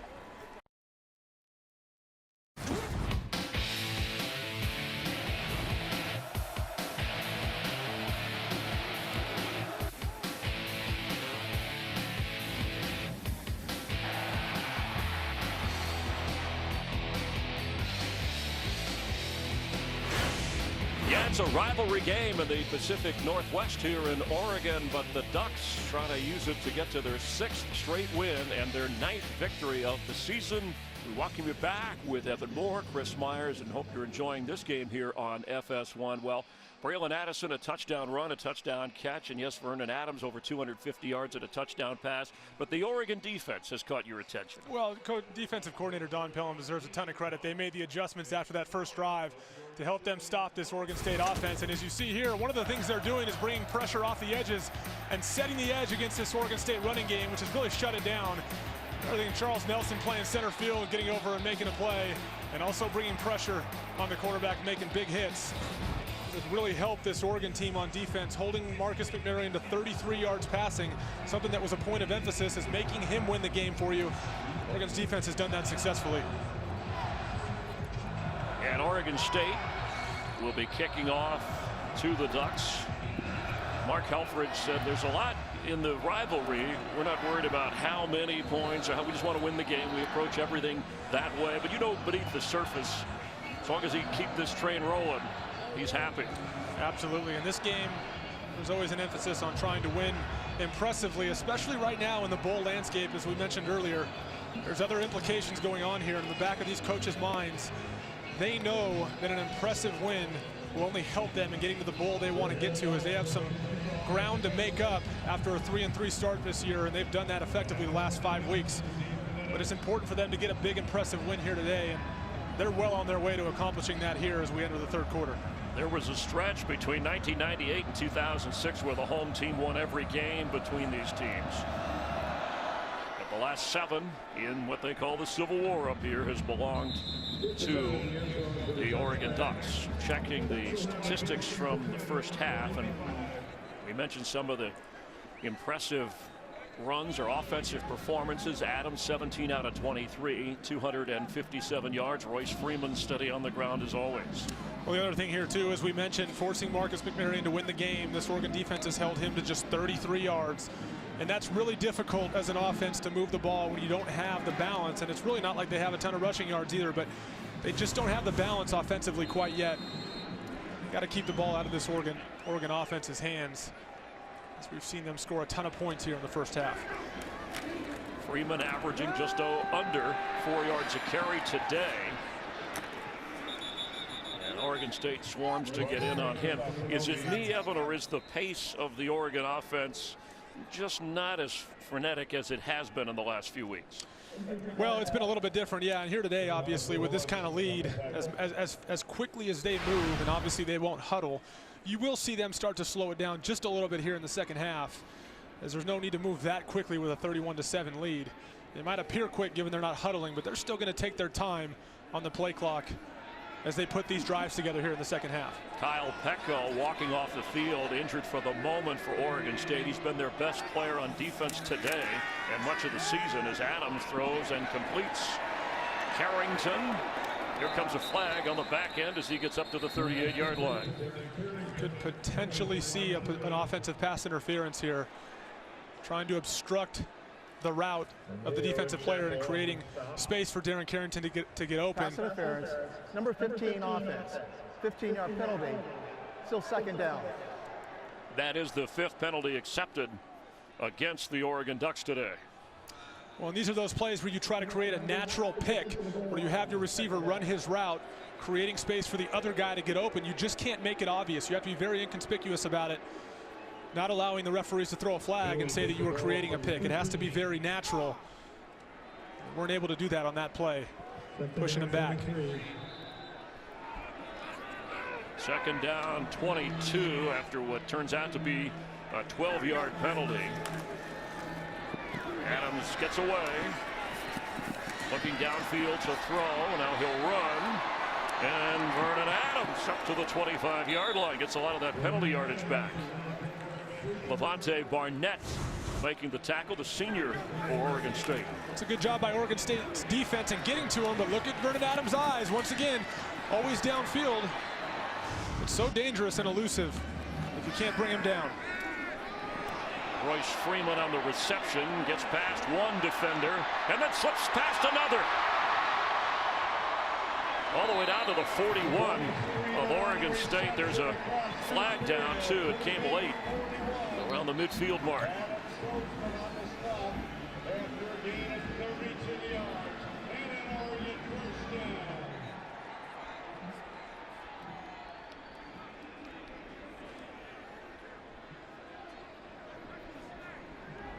Personal foul, unnecessary roughness, number 12 defense. That 15-yard penalty will be enforced from the end of the play for sound. It's hard enough to stop this Oregon offense, but when you start giving them penalties after the whistle, it makes it very difficult. Excuse me, I mean, it's Kendall Hill called for that. And he's in a wrong neighborhood to be doing that. But that's how it goes in this rivalry. That's some good old-fashioned rivalry pushing going on. Let him play. Griffin checks him, but Kirk Merritt gets the handoff. And the freshman cut down. The ball came out, and Chappelle came up with it. That's Devin Chappelle. It was a tough hit on Merritt.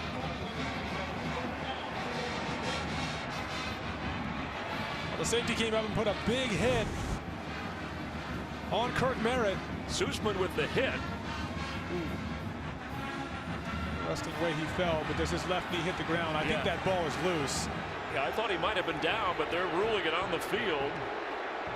Fumble recovery, and Chappelle with the takeaway. First Oregon giveaway in this game. And they're going to take maybe a closer look here. And Mark Helfrich thinks that's a good idea. Yeah, there looked like he was saying there was a face mask on that play. But it has been looked at, and we're moving on. Seth Collins at quarterback at first down after the fumble recovery. Collins gets up to the 20-yard line. It's a little bit of a zone read, a new part of this offense that we've seen this year for Oregon State, something they haven't done in the past year for quite a while. Something that was happening earlier this season quite a bit, was people playing the read option a little too closely. That first drive, you talked about it, was impressive by Gary Anderson's team, but since then the Oregon defense tightening up, keeping them out of the end zone. Collins has the only score for Oregon State today on a run. McMarion's pass caught. Jordan Villeman, who had an early catch, hadn't done much since. Well, as we referenced before the game, Jordan Villeman, a big NFL type receiver, runs a 12-yard hook route, gets up the field. Some of these rhythm throws with Marcus McMaryion, I'd like to see them do more of them as the half goes on. It really helps a quarterback's confidence when you get the ball out of his hands to his talented receivers down the field. And that was just a gimme. Guy plays 15 yards off, throw a 12-yard hook. Probably should do a little more of that here in the second half if you're Oregon State. Villeman leading the team in receiving yards, similar numbers last year. After a gain of 16, Victor Bolden toward the sideline, and Arian Springs running him out. That secondary, even though they got healthier for Oregon with Tyree Robinson and Cisse, Charles Nelson, who was on offense and then moved to defense, has an interception today, still figuring in the plans back there. Yeah, they had some issues in the secondary early in the year, and they essentially pushed reset and went back to the basics with this group and allowed them just to play free without thinking. And it's really, really helped this group on the back end as they played their best ball the last 3 weeks. Collins pass incomplete for Bolden. Bolden had a chance there in the middle of the field. Run what is called a bender seam. And unfortunately, this ball just doesn't come out quick enough. He's got to let that thing go as soon as he sees him. He's a little late with it, allowing the secondary to react for Oregon, resulting in an incompletion. But he had him. There was just a small window there where he had to deliver the ball a little more quickly than he did. Khalil Oliver, the freshman, good on the coverage. McMaryion at quarterback. 3 out of 7 today on 3rd and 9.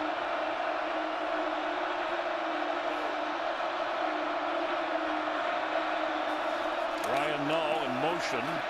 Pass is caught and slipping a tackle. It's Villeman again, and there goes Villeman. Down to the 30 of Oregon.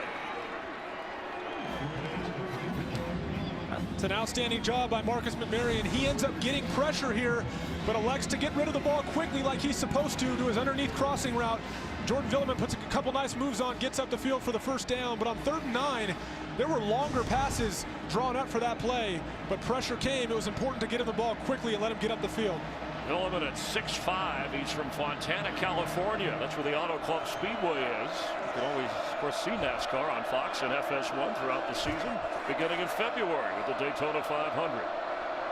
A gain of 33. This is the best drive for Oregon State since their opening touchdown drive, as Ryan Nall gets inside the 15 and gets another Beavers first down.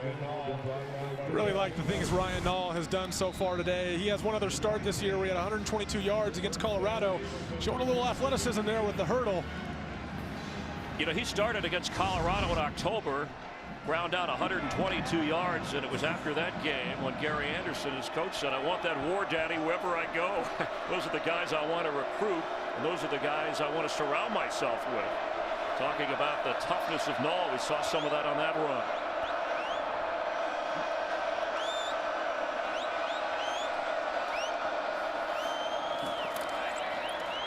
McMaryion hesitates and incomplete. Coverage was good on Hunter Jarman. Chris, they sing the praises of Ryan Nall quite often. He's their workhorse back today with Storm Woods out of the game. They don't have that guy that's been in the program for a long time to rely on. So the redshirt freshman is getting the call today. Nall led Central Catholic, that's Joey Harrington's alma mater, to its first state title in 60 years back in 2013. And he ran for 22 touchdowns. And Ryan Nall the back on 2nd and 10. Seth Collins hands off, and then they come the other way on the handoff to Bolden, who gets out of bounds.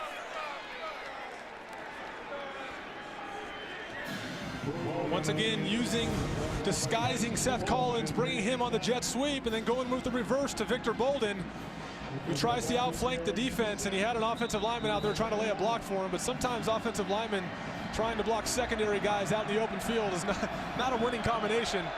Been able to get just enough yards. Make it a 3rd and short here. Try to put this ball in.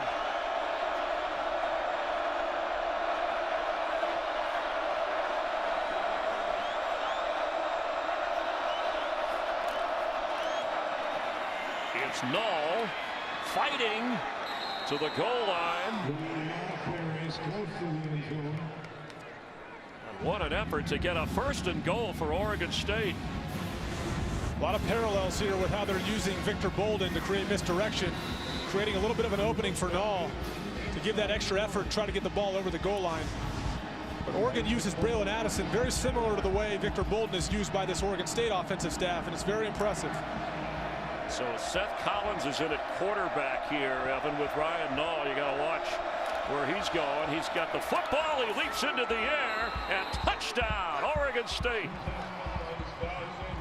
Well, Chris, we just talked about it before that play. That's the same play they scored on early in the game, creating a little bit of misdirection with Victor Bolden, forcing that defense to widen just enough to create a little bit of a hole. So here comes Victor Bolden, forces that defense to stop their feet, and that time Coleman actually plays it pretty well, but Collins just wills himself into that end zone, leaping up over the top of him and showing that athleticism to reach for the touchdown.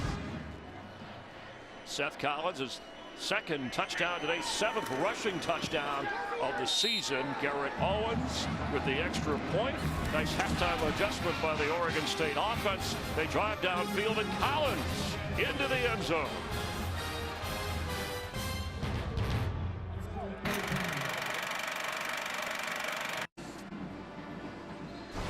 This is a pretty part of the country. FS1 College Football presented by Kay Jewelers as we come to you from Oregon. And the Beavers getting on the board here in the second half. A 10-play, 84-yard drive. In fact, their touchdown drives on each of their first possessions to start the game, and then their first possession of this half that has Gary Anderson applauding. Well, he's a positive guy regardless of the score or standings when you talk to him, Evan. Absolutely. That's very clear. They have the right guy in the position to build this thing back to all the wins. Oregon State's had a lot of wins over the last decade.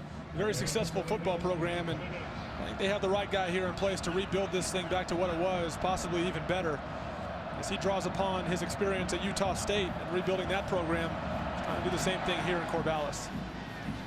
Charles Nelson from the 2-yard line, and hit hard as he gets up near the 29. Did the ball come out? Let's see. And looked like it was loose, but he's back on top of the football, so the Ducks maintain possession in the battle between Oregon and Oregon State on a beautiful fall day here in the Pacific Northwest.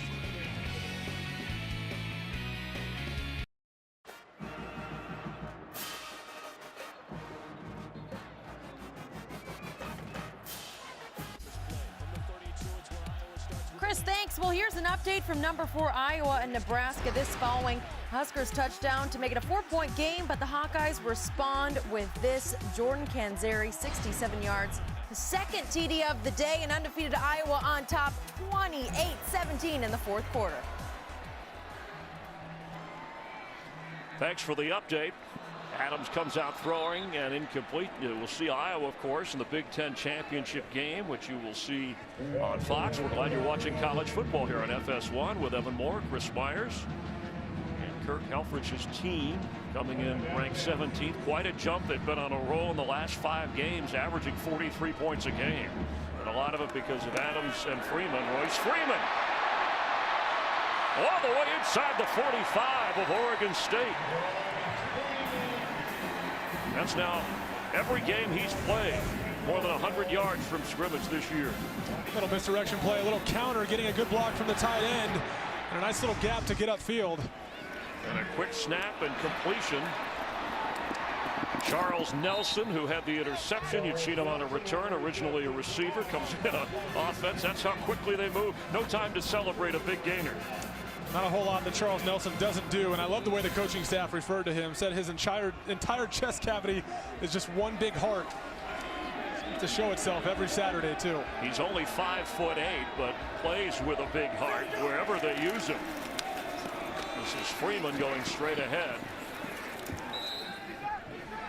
Just over 8 minutes to go here in the third quarter, and a 31-14 Ducks lead. Sometimes these up-tempo spread attacks tend to struggle taking time off the clock when they get ahead, but Oregon runs the ball so well. They're a little bit of an exception to that rule here. Adams floats one. I saw it grab. There's a penalty flag. Trying to get it to Braylon Addison, who might have had his third touchdown of this game.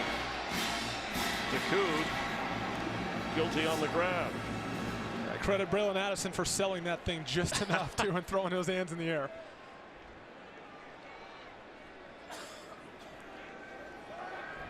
Pass interference. Number 14 defense. 15-yard penalty from the previous spot. That's an automatic first down. Go back to the replay here, watching Braylon Addison get there and throwing that hand in the air. Officials might not always see the actual infraction, but when they see that hand go in the air, they figure something went down. Sometimes that can be the catalyst for the flag to actually be thrown. Royce Freeman, the hole closed in a hurry as he is now near 80 yards on the ground and already over 50 yards receiving on 3 catches. You know, he might be a guy with the numbers. You know, you talked about your Heisman candidates and Vernon Adams. I mean, again, leading this Oregon team and rushing. Durable, reliable, gets the football. Nowhere to go this time. She's knocked back to the 6-yard line. He came in needing only 267 yards in this game and the final game here to beat the school record, rushing record of 1,805 yards by LaMichael James, set back in 2011. Look at his numbers today. Well, as is usually the case, when you start to lose football games, any Heisman hopefuls you have on your team start to lose some attention. And when they were 3-3, Royce Freeman was still playing exceptional football, and people just stopped talking about him. But he's continued to do that all year long, and he's worthy of any praise that comes his way from a national standpoint. Adams keeps. It'll be 4th down. Was clearly looking to throw on this play. Eyes are downfield. Actually, I take that back. I think that was a design quarterback draw. As his eyes went up, quickly came back down. Caught in the mix, and they're going to go for it on 4th and goal. What do you expect here, Evan? I think they're going to get Vernon Adams on the move here. Do something with Braylon Addison. Griffin is the back. Vernon Adams has plenty of time. Can he find anybody? He can run it in if he wants, but he'll throw out of bounds and gets knocked down. Coverage was very good. Ricky Ortiz got in to hit him. Ortiz was a guy who remembers the success of Vernon Adams when he beat Oregon State at Eastern Washington. Every defensive stand a big one when it's a rivalry game, regardless of the score. And another one from Oregon State. Well, this is such a big stop on the heels of a touchdown drive by the Oregon State Beavers. We'll go ahead and roll the tape. As soon as this ball is snapped, it's a typical drop back play for Vernon Adams, but right about now it becomes a scramble drill, and all those receivers now are just improvising, trying to get open. And we know how dangerous Vernon Adams can be in those situations, but credit the Oregon State secondary for sticking with their guys. The Velcro coverage and not allowing guys to get away from them. Turnover on downs, which is a big turning point at this point in the game with their last touchdown. Adams has had a hot hand and the upper hand, but on that series, the defense kept him out of the end zone, taking over at the 2. The throw way off target. McMarion was trying to go to Victor Bolden. Chris, the objective here when you're backed up like this in your own territory is to get 2 first downs. It's called backed up football. It's a situational drill that you always drill throughout the offseason. And they're looking to get at least 1, hopefully 2 first downs. And that's a success to get that field position back. Because if they find themselves having to punt in a situation like this, it can make it very tough on their defense to give the Oregon offense the ball in their own territory.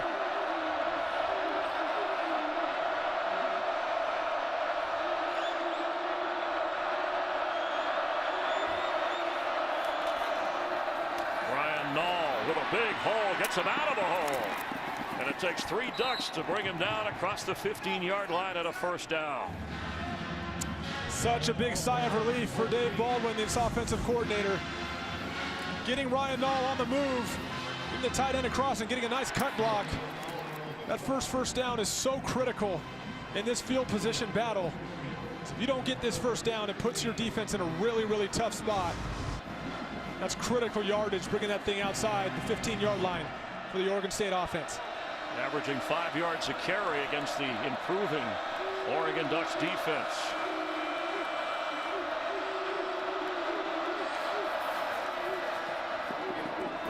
as a receiver.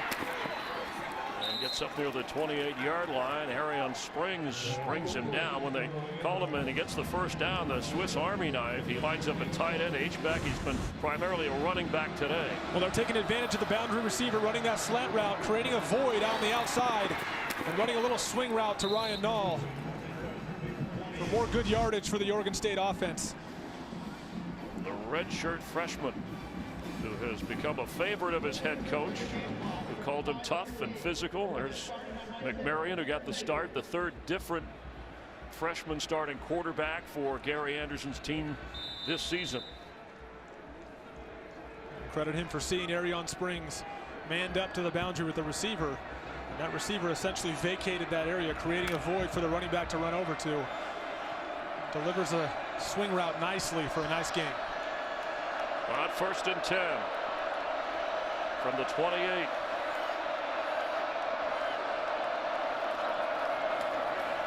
Nall, and there goes Ryan Nall, dragging a tackler all the way down to the 45-yard line. It was Charles Nelson who wouldn't let him go, or Nall might still be running. It's never good when a running back gets to the secondary, but we just have a little outside zone here. And a great job blocking it up, forcing Charles Nelson to make the tackle, which he was hanging on for dear life on that one. Helmets flying. Now Nelson's a guy who had, what, a dozen tackles in one game at that safety spot earlier this year? Correct, against Washington State. Never good when your safety has that many tackles, because he's more of a pass coverage safety. He's not the type that's going to come down in the box. You don't want running backs getting out to Charles Nelson. That means they've gotten too many yards. A 27-yard run, 95 yards rushing for the freshman Ryan Nall, wearing number 34. This time McMarion to throw for Bolden. Coverage good. McMarion knocked out, took a tough hit, but no flags. Got a flag down the field. Oh, there is one, not in the backfield, but in the secondary. Pass interference, number 14 on the defense. 15-yard penalty from the previous spot. That's an automatic first down. Freshman Ugo Amadi called for that infraction. What Dave Baldwin decides to do here is run a double move with Victor Bolden. A stop and go route at about 10 yards, give him a little burst, and then push that thing up. He takes advantage of the young quarter in Ugo Amadi, forces him to grab out of panic because it looked like he had an opening down the field for the pass interference call. It's a good call by Dave Baldwin. Baldwin, Cal State Northridge guy, offensive coordinator for Oregon State, who was refreshingly candid but frustrated when we spoke to him about the passing game of this team and quarterbacks getting the ball to the receivers.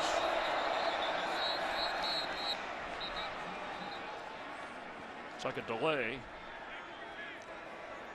First charge timeout, Oregon State, prior to the expiration of the play clock. Clarification on wisely using the timeout to avoid a 5-yard penalty.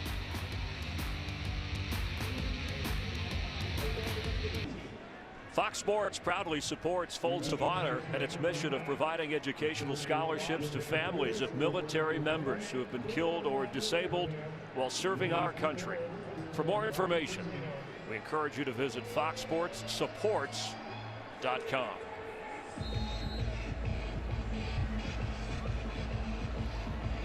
Just over 4 minutes to go here in the third quarter.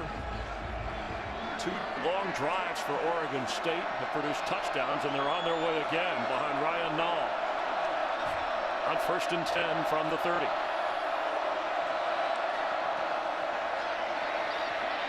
McMarion on the move. If he can turn the corner, he's got a little bit of room. He goes out of bounds around the 27-yard line, and there's a flag down.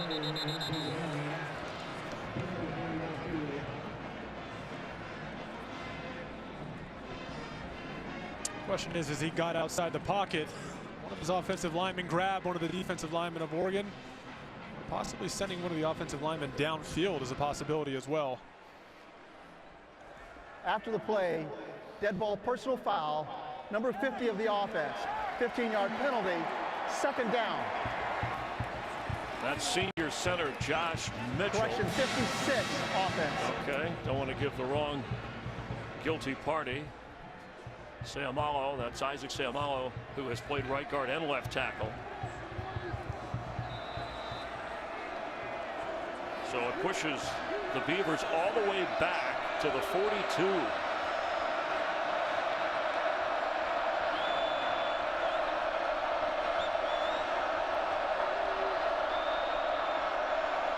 Back-breaking penalty. McMarion to throw, and a nice catch inside the 20. Noah Togiai, the tight end, gets a first down. Another great job of Marcus McMarion being patient. He was trying to work the front side with a Victor Bolden combination with 3 guys over to the right. Patient enough to come back to Togiai, running the shallow cross from the slot route. The big guy, the big explosive guy, delivering that football, allowing him to get up the field. A good job by Marcus McMarion. A gain of 26 yards, overcoming that penalty.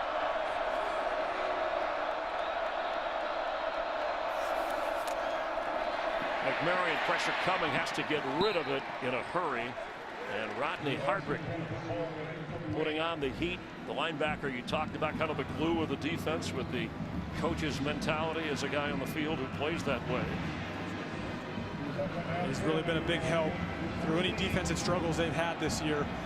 He's a good leader for that defense, and they've even talked about him leading walkthroughs for this defense and bringing these young guys along. He's a great presence and helping this defense get better and improving over the course of the season.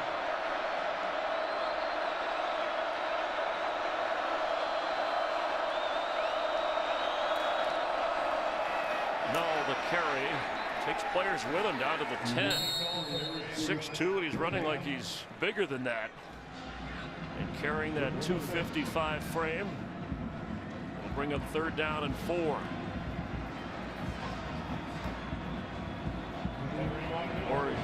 Oregon State has, on 3rd down, converted 3 times out of 7. There's Seth Collins back in, who has the 2 touchdowns for the Beavers.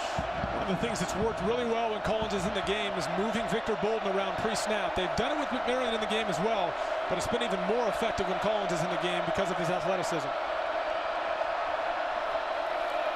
Collins to run, cuts back for the end zone. Touchdown, Oregon State. Ball came out at the end, but ruled a touchdown right away. And of course, they'll review it to be sure. But what an alert move. Slicing through the Oregon defense to get to the end zone. And I love the way offensive coordinator Dave Baldwin elects to stretch the field out in a stretch formation. And all he's trying to do is run that off tackle, but sees a nice little cutback lane and cuts it up the middle and shows his athleticism. The idea is to stretch that play, but he sees a cutback. He's got great vision, the instincts of a running back, and puts that thing in the end zone. And the extra point is good. 7 career starts for the true freshman. Missed the last 4 games, returning this week in style. Seth Collins with his 3rd touchdown today.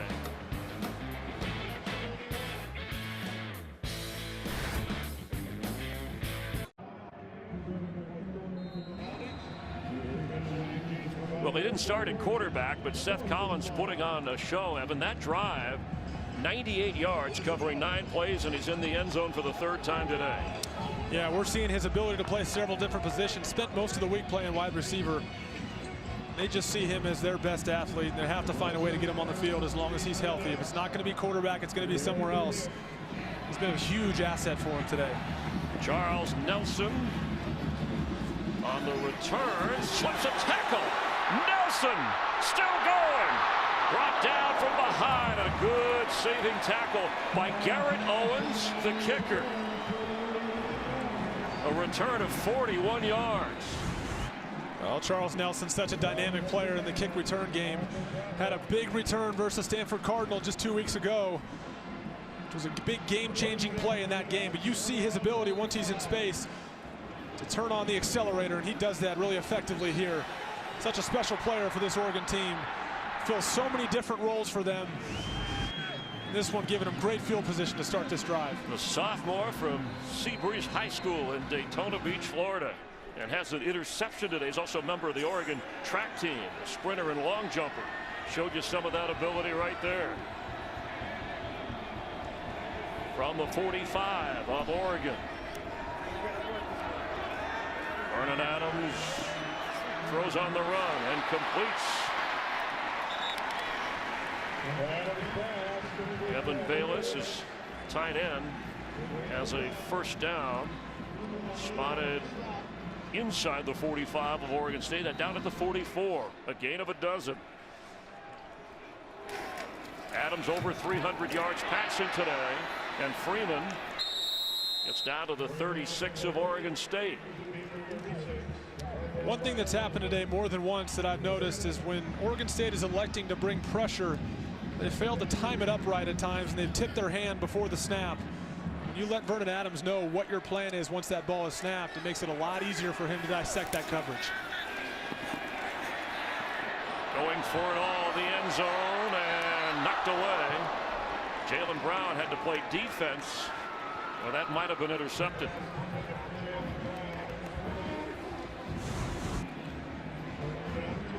Both receivers, or excuse me, the DB and the receiver going up to high point that ball. It's a good job by DeCoud in getting there. He's been a solid player for them all year long. Missed some time due to injury. He was injured versus Colorado, but a guy they trust on the back end in the secondary.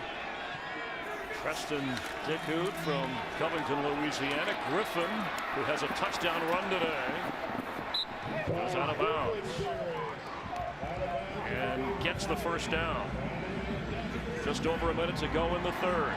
A 10-point game. There were many who thought the way the Ducks had been flying high, that it would be more lopsided even at this point. Adams in the pocket underneath to Griffin, and he gets knocked down around the 22-yard line. Over 500 yards of offense for the Oregon Ducks with still a quarter to go. They've been averaging, again, 43 points a game during this 5-game win streak.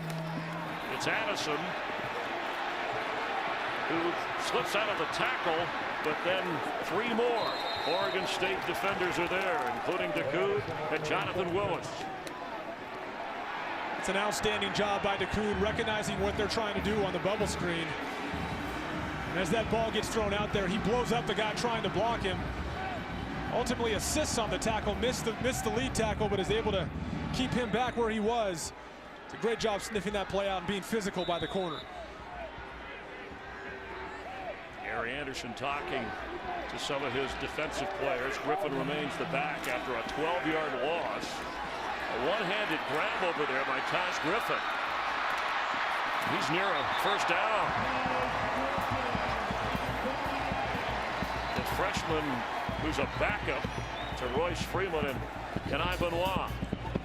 It's the design screen route. He becomes the first option in that as the receivers were blocking for him. The ball is designed to go out to Taj Griffin immediately after the ball snapped and get him out in space. He effectively gets up the field on that one. But once again, great job blocking by the Oregon receivers. Something they've been accustomed to doing in both the passing and the run game. And Evan, they're going to go on 4th and a yard. Remember they went last time on 4th and goal from the 2 and did not score. Handoff Freeman, and he'll score!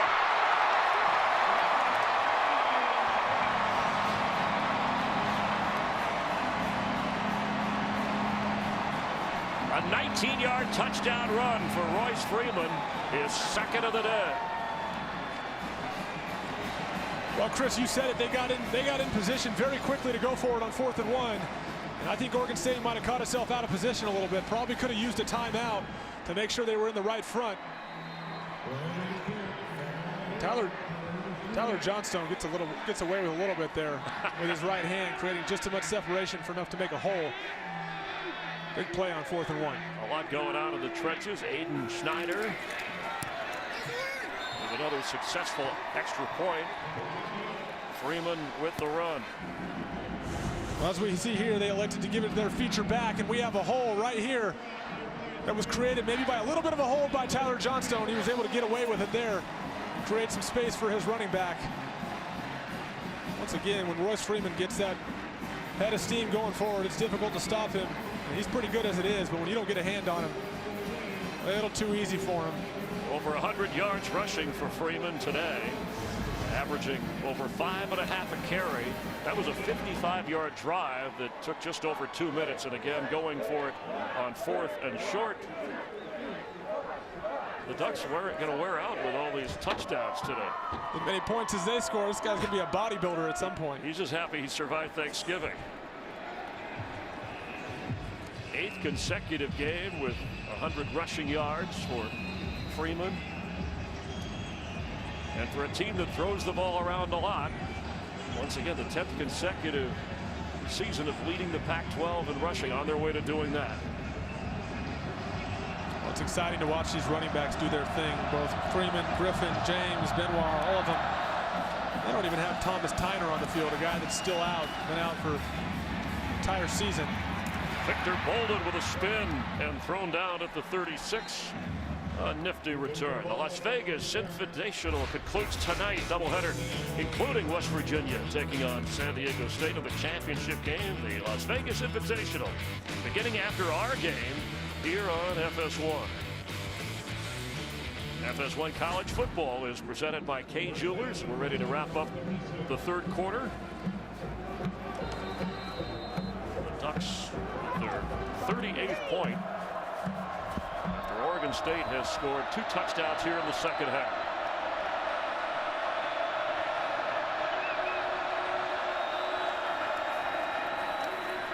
Ryan Nall on the reception. Well, he is not easy to bring down. He has battled today. And that is the end of 3 FS1 College Football presented by Kay Jewelers.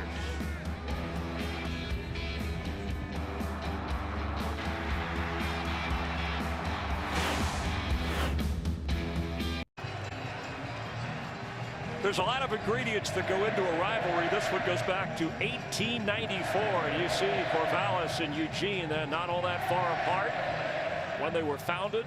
This is the 119th meeting. The students, the players, the fans, the alumni proud of the school and the area they represent. And of course, Animal House filmed in this area. They play this on the stadium scoreboard at Autzen. Could have swore I saw Dan Fouts in a toga dancing somewhere.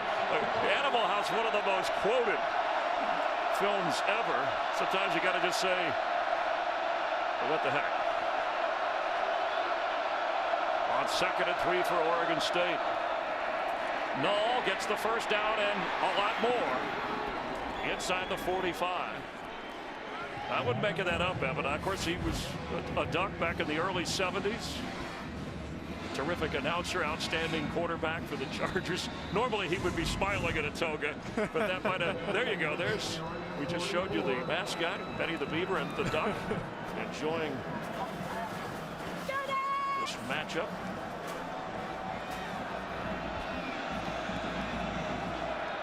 Meanwhile, Nall having a terrific game with that 13-yard run.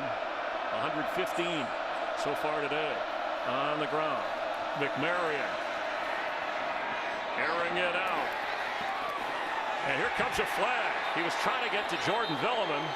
Tyree Robinson was running with him.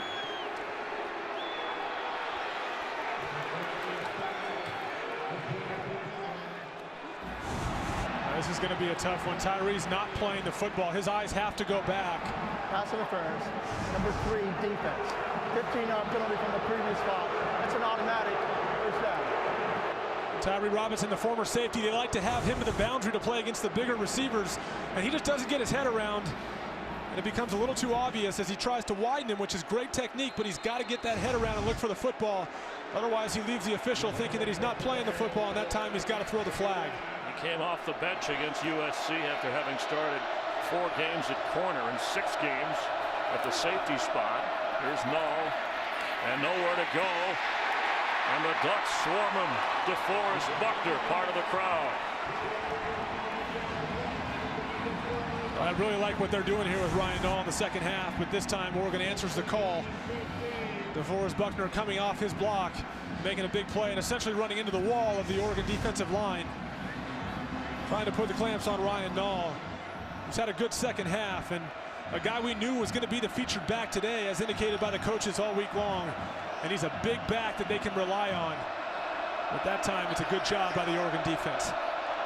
It'll be 2nd and 15. Chris Brown in at running back now. Nall catching his breath.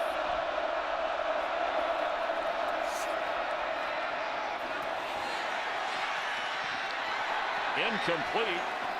Through the hands of Seth Collins. Looked like he had a shot at it with Charles Nelson running with him. Well, Chris, that was a matchup play. There's a flag down, too. Evan, it came in a little bit late. Let's see here. McMarion showing his arm strength on that play. 7 penalties accepted on Oregon today, 5 on Oregon State.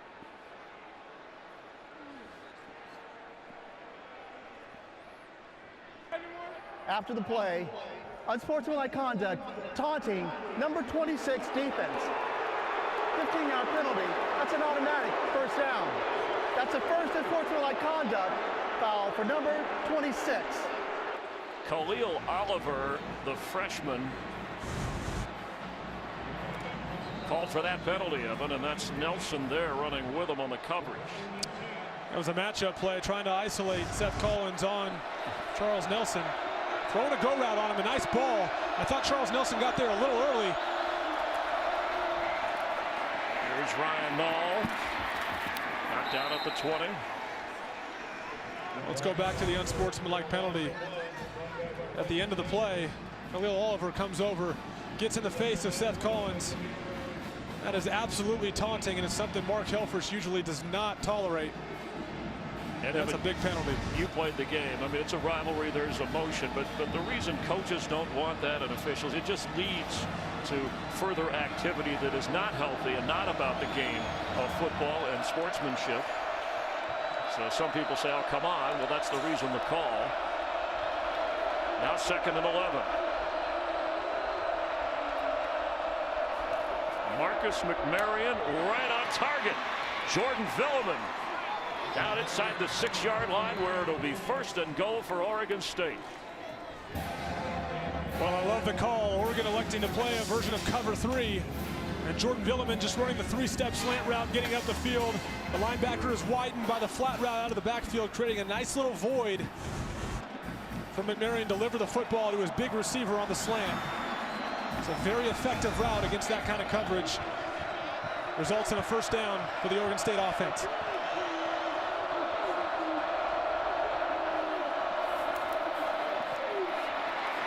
McMarion is in for the touchdown. Seth Collins has 3 today, and the freshman quarterback keeps for his 1st today. Once again, using the motion of Victor Bolden pre-snap to create a little bit of misdirection, and it's a design keep for the quarterback. It was well blocked on the front side. Victor Bolden creating that misdirection, well blocked on that front side. He's got a barrage of guys out in front of him and just walks into the end zone. Well executed by the Beaver offense. Garrett Owens, the extra point. McMarion, after the pass completion to set up the run, keeps it himself for the Beavers touchdown.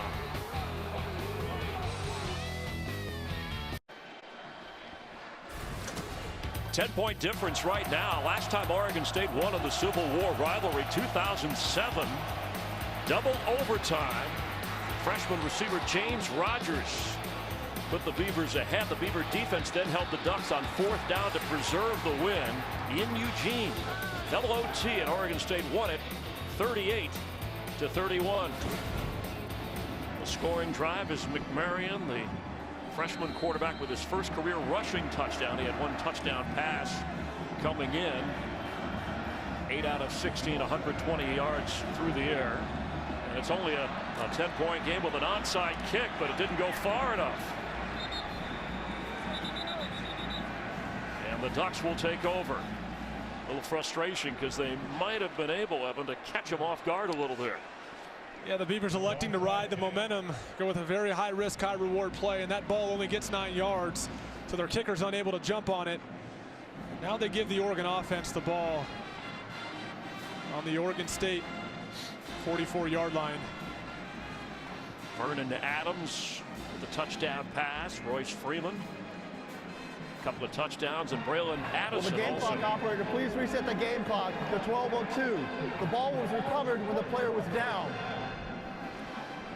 did not go the required 10, and frustrated as Gary Anderson because he thought he had it. Had it gone another yard, his players were ready to pounce on it.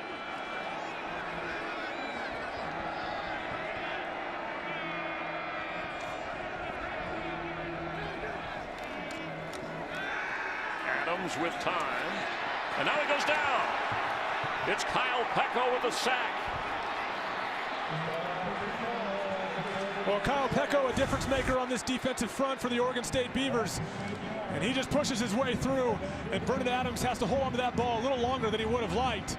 But Kyle Peko is putting on full display why he's a guy that the coaches have enjoyed coaching so much since they got here. He's a reliable guy and battles every snap.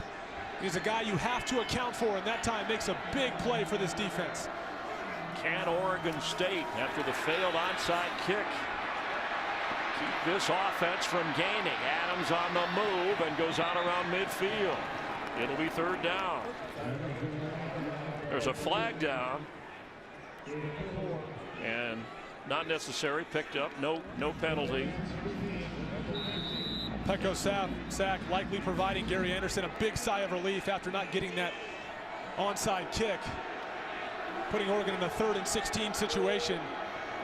Big stop by the defense if they can hold him here. Griffin at tailback, fakes to him. Adams is on the move. Here comes a flag, and he's going to throw, and catch made. Charles Nelson for a first down, pending the flag.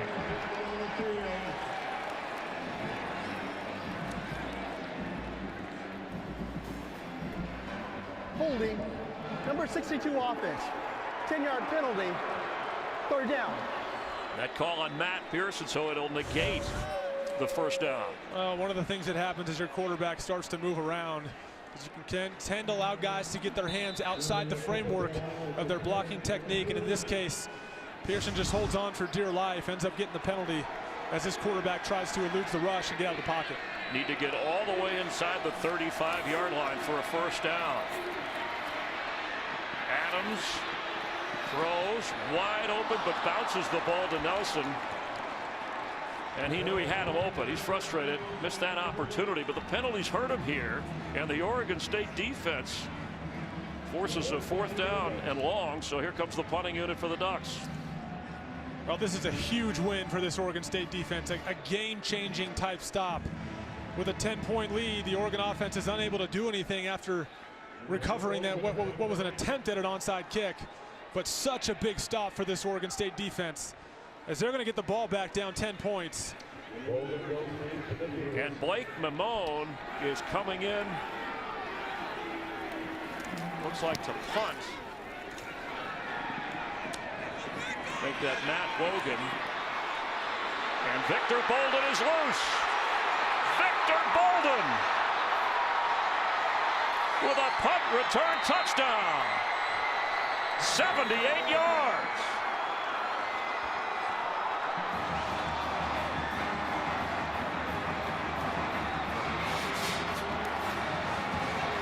Well, you never know when this stuff's going to come back to get you. Their punter, Ian Wheeler, has been out sick, not available today.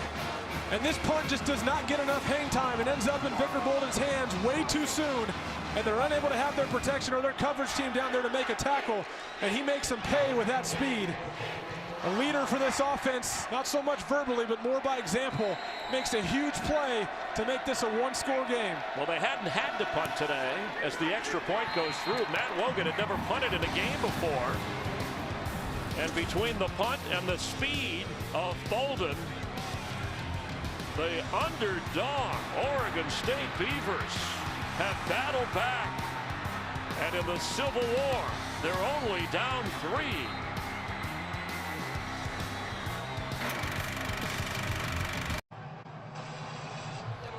The punter, Matt Wogan, forced into duty because Ian Wheeler, the regular punter for the Ducks, was ill. They hadn't punted all day, and then Bolden took advantage for his first career punt return for a touchdown. Well, as we mentioned, we just don't get enough hang time on this punt. In textbook fashion, you get white shirts all over green shirts. And this is how it's done, allowing Victor Bolden space to get up the field, up the gut of the punt coverage team. And he's off to the races for a big score for this Oregon State football team. Let's check in with Jenny Taft back in the studio for a game break. Thanks, Chris. Well, over on Fox, it was a rough day for number 20 Washington State in the Apple Cup. First, Peyton Bender finds Gabe Marks, who would fumble, go down injured, and leave the game.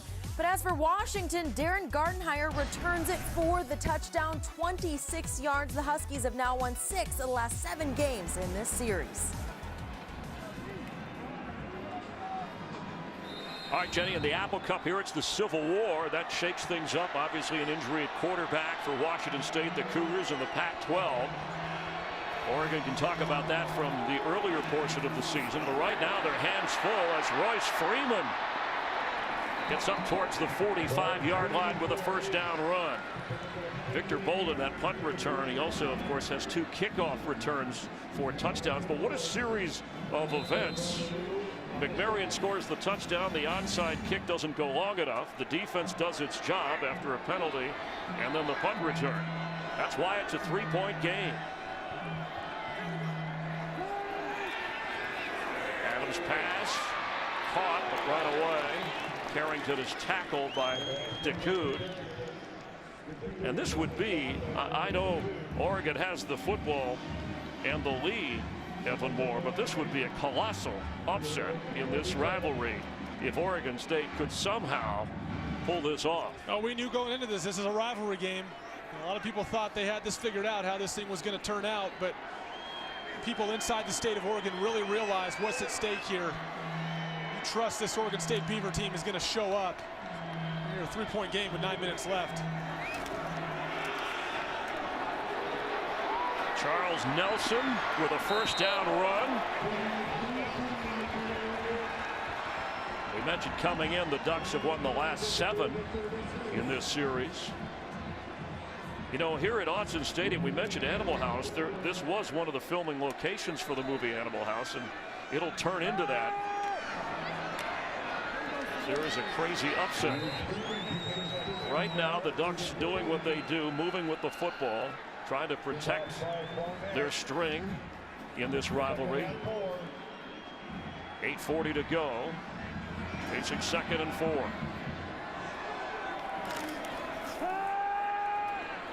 Pass complete to Carrington, who gets the first down and goes out of bounds. Vernon Adams over 320 yards passing. Freeman over 120 yards rushing today. Chris, you said it, just an amazing turn of events. I think after Oregon recovers that onside kick, it looked like this Oregon State team was in trouble. Credit them for putting us in this situation here. Oregon's responding well and moving this football right now. Griffin. And Tosh Griffin gets inside the 5. As we've seen several times today, getting Taj Griffin on the jet sweep. And a jet sweep is always going to have to rely on these receivers down the field blocking, which you see from Darren Carrington right there, creating just enough space for him to get outside. You have speed like Taj Griffin. All you got to do is give him one extra step, and he's going to get those yards for you. It's a big day for Taj, 10.3 yard average on the ground. Very impressive. An 18-yard run, and he remains in. Adams, end zone, catch made, touchdown, Braylon Addison. His 3rd of the day for the Ducks.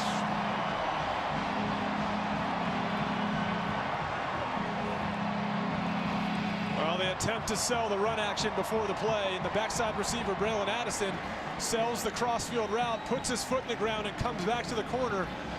And after Vernon Adams keeps that ball off the play action, he finds his receiver wide open.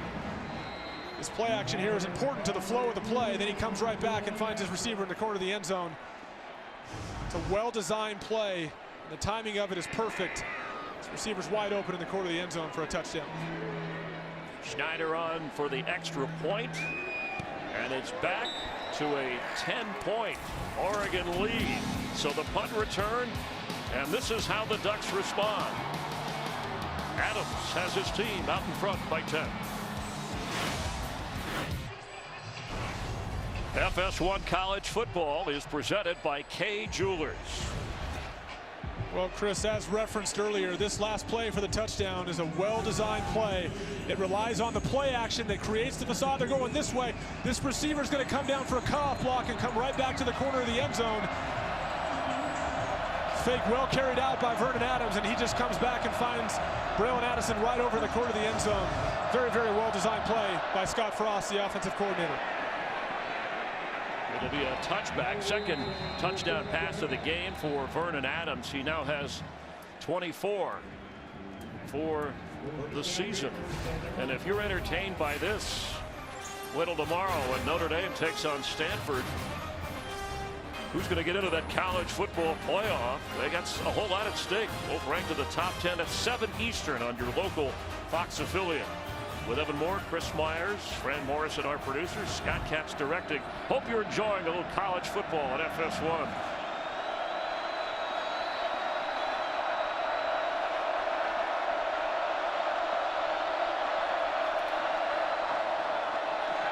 Marcus McMarion, complete right at the first down marker to Victor Bolden, who had the punt return moments ago of 78 yards. So much more at stake when you talk about the bigger picture, a bowl game for Oregon, ranked 17th. Oregon State trying to win with Gary Anderson, first-year head coach, their first Pac-12 game of the season. And this the last game of their season. Ryan Nall with a big hole. Can he go all the way? Ryan Nall, outstanding with a touchdown. 66 yards. The freshman from the neighborhood. Well, we've seen the big bruising back quite a bit today, and he's able to put his speed on full display. As you see here, just a void created in the middle by the tight end coming across, and a missed tackle there by 56. But Ryan Nall showing his speed down the field. Been a difference maker today for the Oregon State offense. It's back to a three-point game. 19 carries for Nall, 174 yards, and this a 66-yard touchdown dash.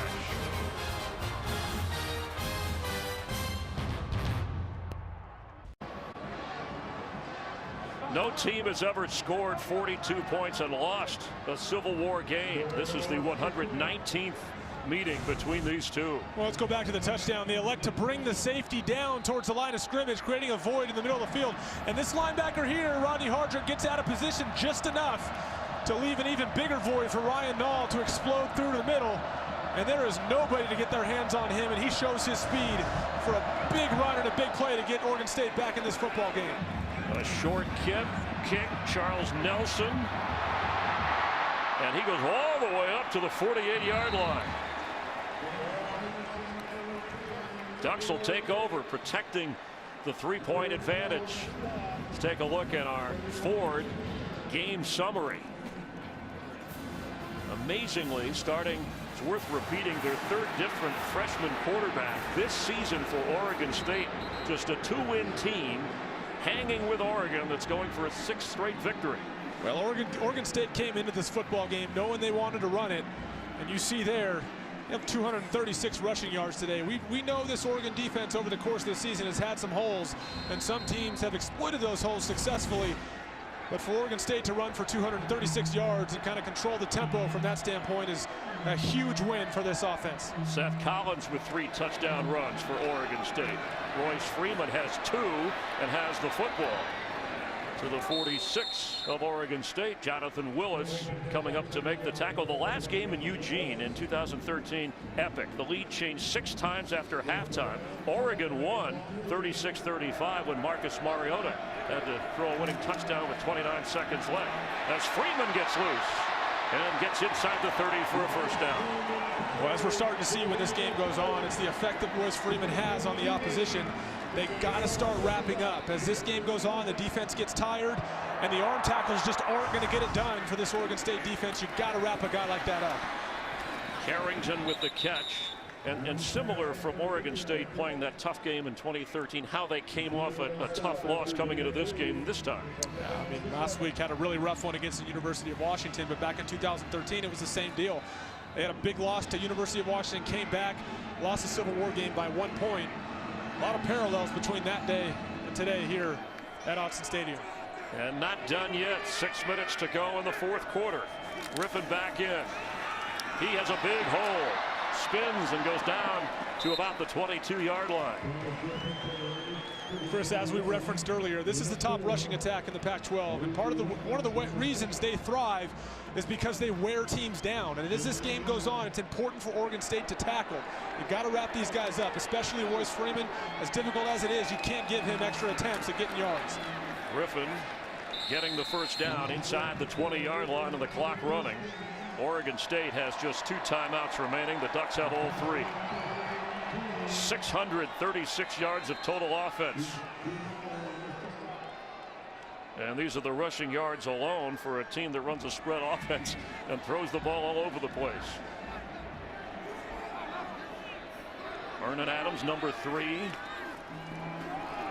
Hands off. Griffin knocked down for a loss. Kendall Hill from his spot, the defensive secondary. Kendall Hill's a great example of some of the position changes they've implemented here for this Oregon State team. Gary Anderson came in, identified talent in different areas, and said, hold on here, let's move guys around and make sure we're taking advantage of their athletic ability and their skill set. Kendall Hill there, you saw a former wide receiver and safety, now playing corner, makes a great play on that tackle in the backfield. Adams, all kinds of time, open end zone, touchdown Ducks! It's Addison again. Braylon Addison with his 4th touchdown of the day.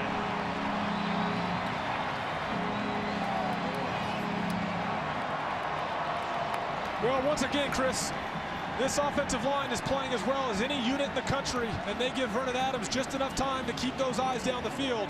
And we've drawn parallels, for those of you out there watching, we've drawn parallels to Russell Wilson quite often off camera relating to Vernon Adams. His ability to move around but see downfield just like Russell Wilson does at the next level. And he does it so effectively and makes it such an asset for this offense. Vernon Adams wears that number 3, just like Russell Wilson wears 3 for the defending NFC champions Seattle Seahawks. Coming off a 6-touchdown pass performance, Vernon Adams has 3 today.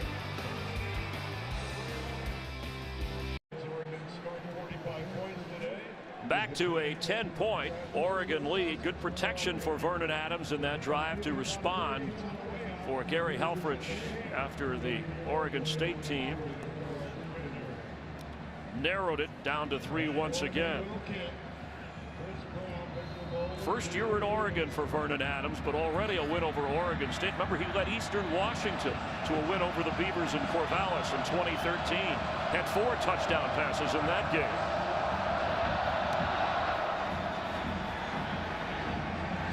And Victor Bolden, they're not going to give him a chance, so that's a touchback. Well, let's go back to that touchdown. As we said before, this line deserves a lot of credit. Now, Oregon State only elects to rush 3. But Vernon Adams moving around, has plenty of time to move around. But the key thing here from this angle, look at those eyes.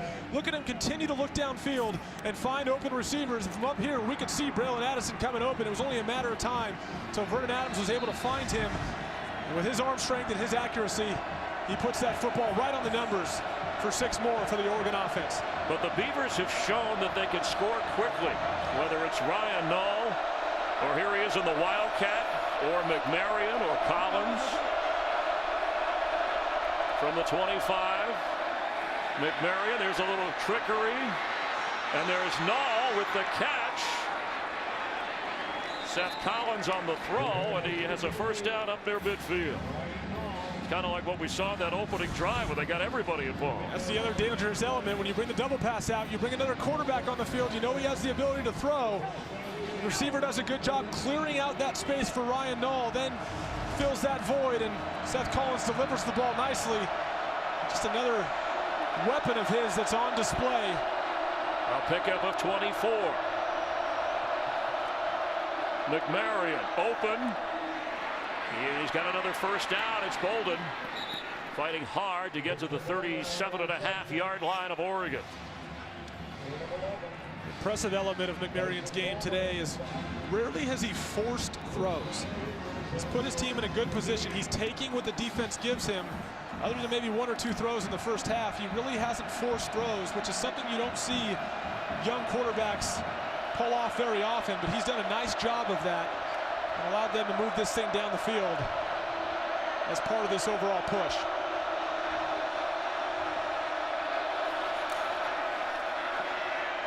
Time, but he held it too long.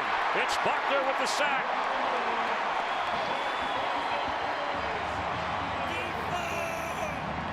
Well, unfortunately on that play, they bring Victor Bolden in a short motion, which is a big indicator that they're going to run some kind of crossing route with him. And they do that, and I thought Marcus had plenty of time. But as you'll see here from this high end zone look, he has time to find, watch, just in the middle of your screen, Victor Bolden come open there. And if he puts that thing on him as soon as that window opens, that's a big gain. He was unable to identify him. With that zone coverage, there becomes a nice little window there to deliver the ball. Missed opportunity there for the Oregon State offense. Oh, the growing pains of a freshman in a rivalry game. It'll be 3rd down. I want to go back to DeForest Buckner, one of the players you identified at the start of the game, Evan, the senior who leads this Oregon team in sacks. He has been a force all afternoon. And he's a special player here on senior night, trying to make his presence felt. But he and a couple other guys up front are the reason they've been able to get better as a defense over the course of the season. The push they create has allowed them to get a little more creative on the back end and become a better secondary. But give these guys credit up front, and it starts with DeForest Buckner.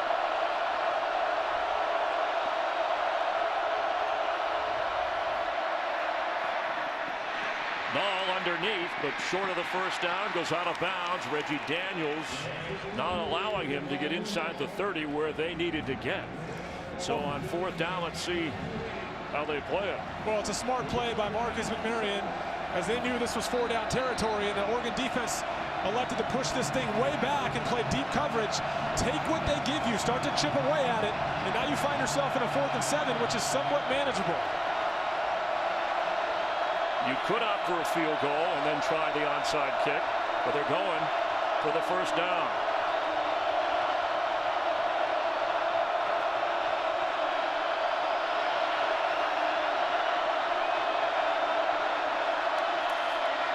Marcus McMarion in the hands and out of the hands of Victor Bolden. Yeah, it's a good play call, well-designed play. He had Victor Bolden over the middle of the field. This thing just comes out a little bit low. Certainly a catchable ball by Victor Bolden.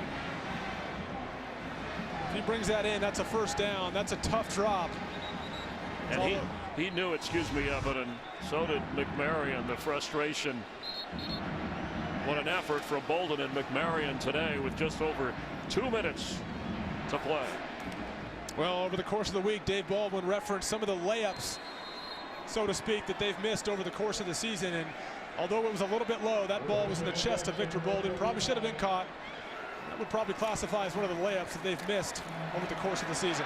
And now the Ducks going for the slam dunk and try and put an end to the pesky Oregon State Beavers, who have hung tough. Oregon State. It's a 30-second timeout.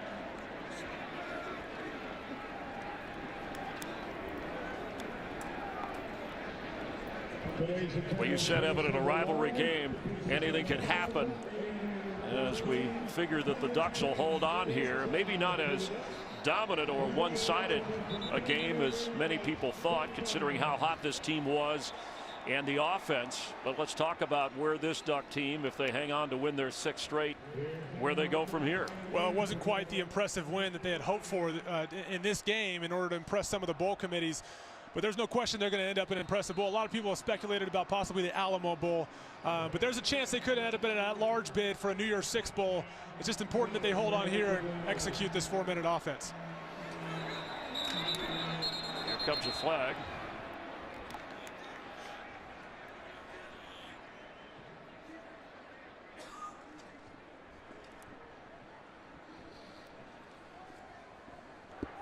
delay game on the defense, using defensive signals to disconcert the offensive signals. 5-yard penalty, second down. Yeah, whatever you do, don't disconcert. But what an entertaining game this has been. And when you're getting Oregon, we said at the top, between Vernon Adams, like a brush fire, all the offensive places you put one out, here comes another one popping up. Some bowl committee is going to get a very good team, but looking at the bigger picture of how hot this team is, how exciting they are to watch. Well, they leave you feeling like what if as well. Had they been healthy the whole year, you start to wonder what they would have been capable of doing if they had their quarterback the entire year. But they have so many weapons. If you elect to try to stop one guy, they're only going to get you somewhere else, as we saw most of the day today. A team that played, when you look at Oregon for the college football championship last year, I know they had high expectations when this season started, but at least they're finishing strong considering the 3-3 start. Well, it's a fascinating development. You think, Marcus Mariota departs. They head into this year wondering who their quarterback's going to be. Everyone knew Vernon Adams was coming in, but no one really knew for sure if he was going to get that starting job. He still had to compete with Jeff Lockley and Taylor Alley. Not only does he get the job, but when he's healthy, he has been everything they've hoped he would be. That's worked out pretty well for him. And it was good of you to point out when we talked about the Heisman watch, players like him, Royce Freeman and Vernon Adams, certainly worth mentioning. I think it's also worth pointing out here that Gary Anderson, and this game shows you today, is representative of the kind of team he's going to bring out on the field once he gets the kinds of players. And he had to recruit, as you said. He brought in a lot of different players. In fact, they dressed 58 players today. They had injuries, but 54 were recruited really to do other jobs, and he's had to move them around. Yeah, and certainly no disrespect to the guys that were already on this roster, but Gary Anderson runs a different system than what they ran here for the last few years, and so it's about finding, and sometimes it's position changes. It's putting the guys in the right place to be successful. But one of the things that really impressed me about Gary Anderson, as we had a chance to talk with him this week, is the idea of finger pointing got brought up, and that tends to happen when teams lose a lot of football games, and he made it very clear that's the easy way out as a coach. That will not happen here, not under my watch. And I personally believe they have the right guy in charge here. He's shown he has the ability to rebuild programs. He did this at Utah State, took them from a 4-win team to an 11-win team in just 4 years, experienced some success at the University of Wisconsin. Now he finds himself back in Corvallis. And I expect this team over the next couple years, and over the course of this week, Storm Bars Woods alluded to it as well, this is going to be a team that just continues to get better. A lot of good young players, and they got the right guy in charge. I firmly believe that. On a first down, Freeman, who already has over 215 total yards today on the carry. You mentioned Storm Bars Woods, a really unfortunate, the 4-year starter at running back who could not play as a senior in this his final game. In the top 5 all-time for Oregon State in rushing. Yeah, a guy that certainly deserves the recognition. He's given this program all he has these last few years, and disappointing not to see him dressed today, but he's been dealing with some physical issues over the course of the season. It's affected his production this year, and it's also affected this offense's output, as he's certainly one of their most talented players. Just over a minute to play. Freeman will be brought down as the clock continues to run. This Civil War history between Oregon and Oregon State, the second most points in the series. Remember how far back this goes to 1894 when it first began, the 119th meeting. And Oregon, Mark Helfrich saying, let's finish this thing up. It'll be the 8th straight win for the Ducks in the series head-to-head. Vernon Adams victory formation with 366 yards passing and 3 touchdowns. And he said, hey, I wouldn't change anything. I don't regret all the moves, the injury, 6 straight wins, 674 yards of total offense.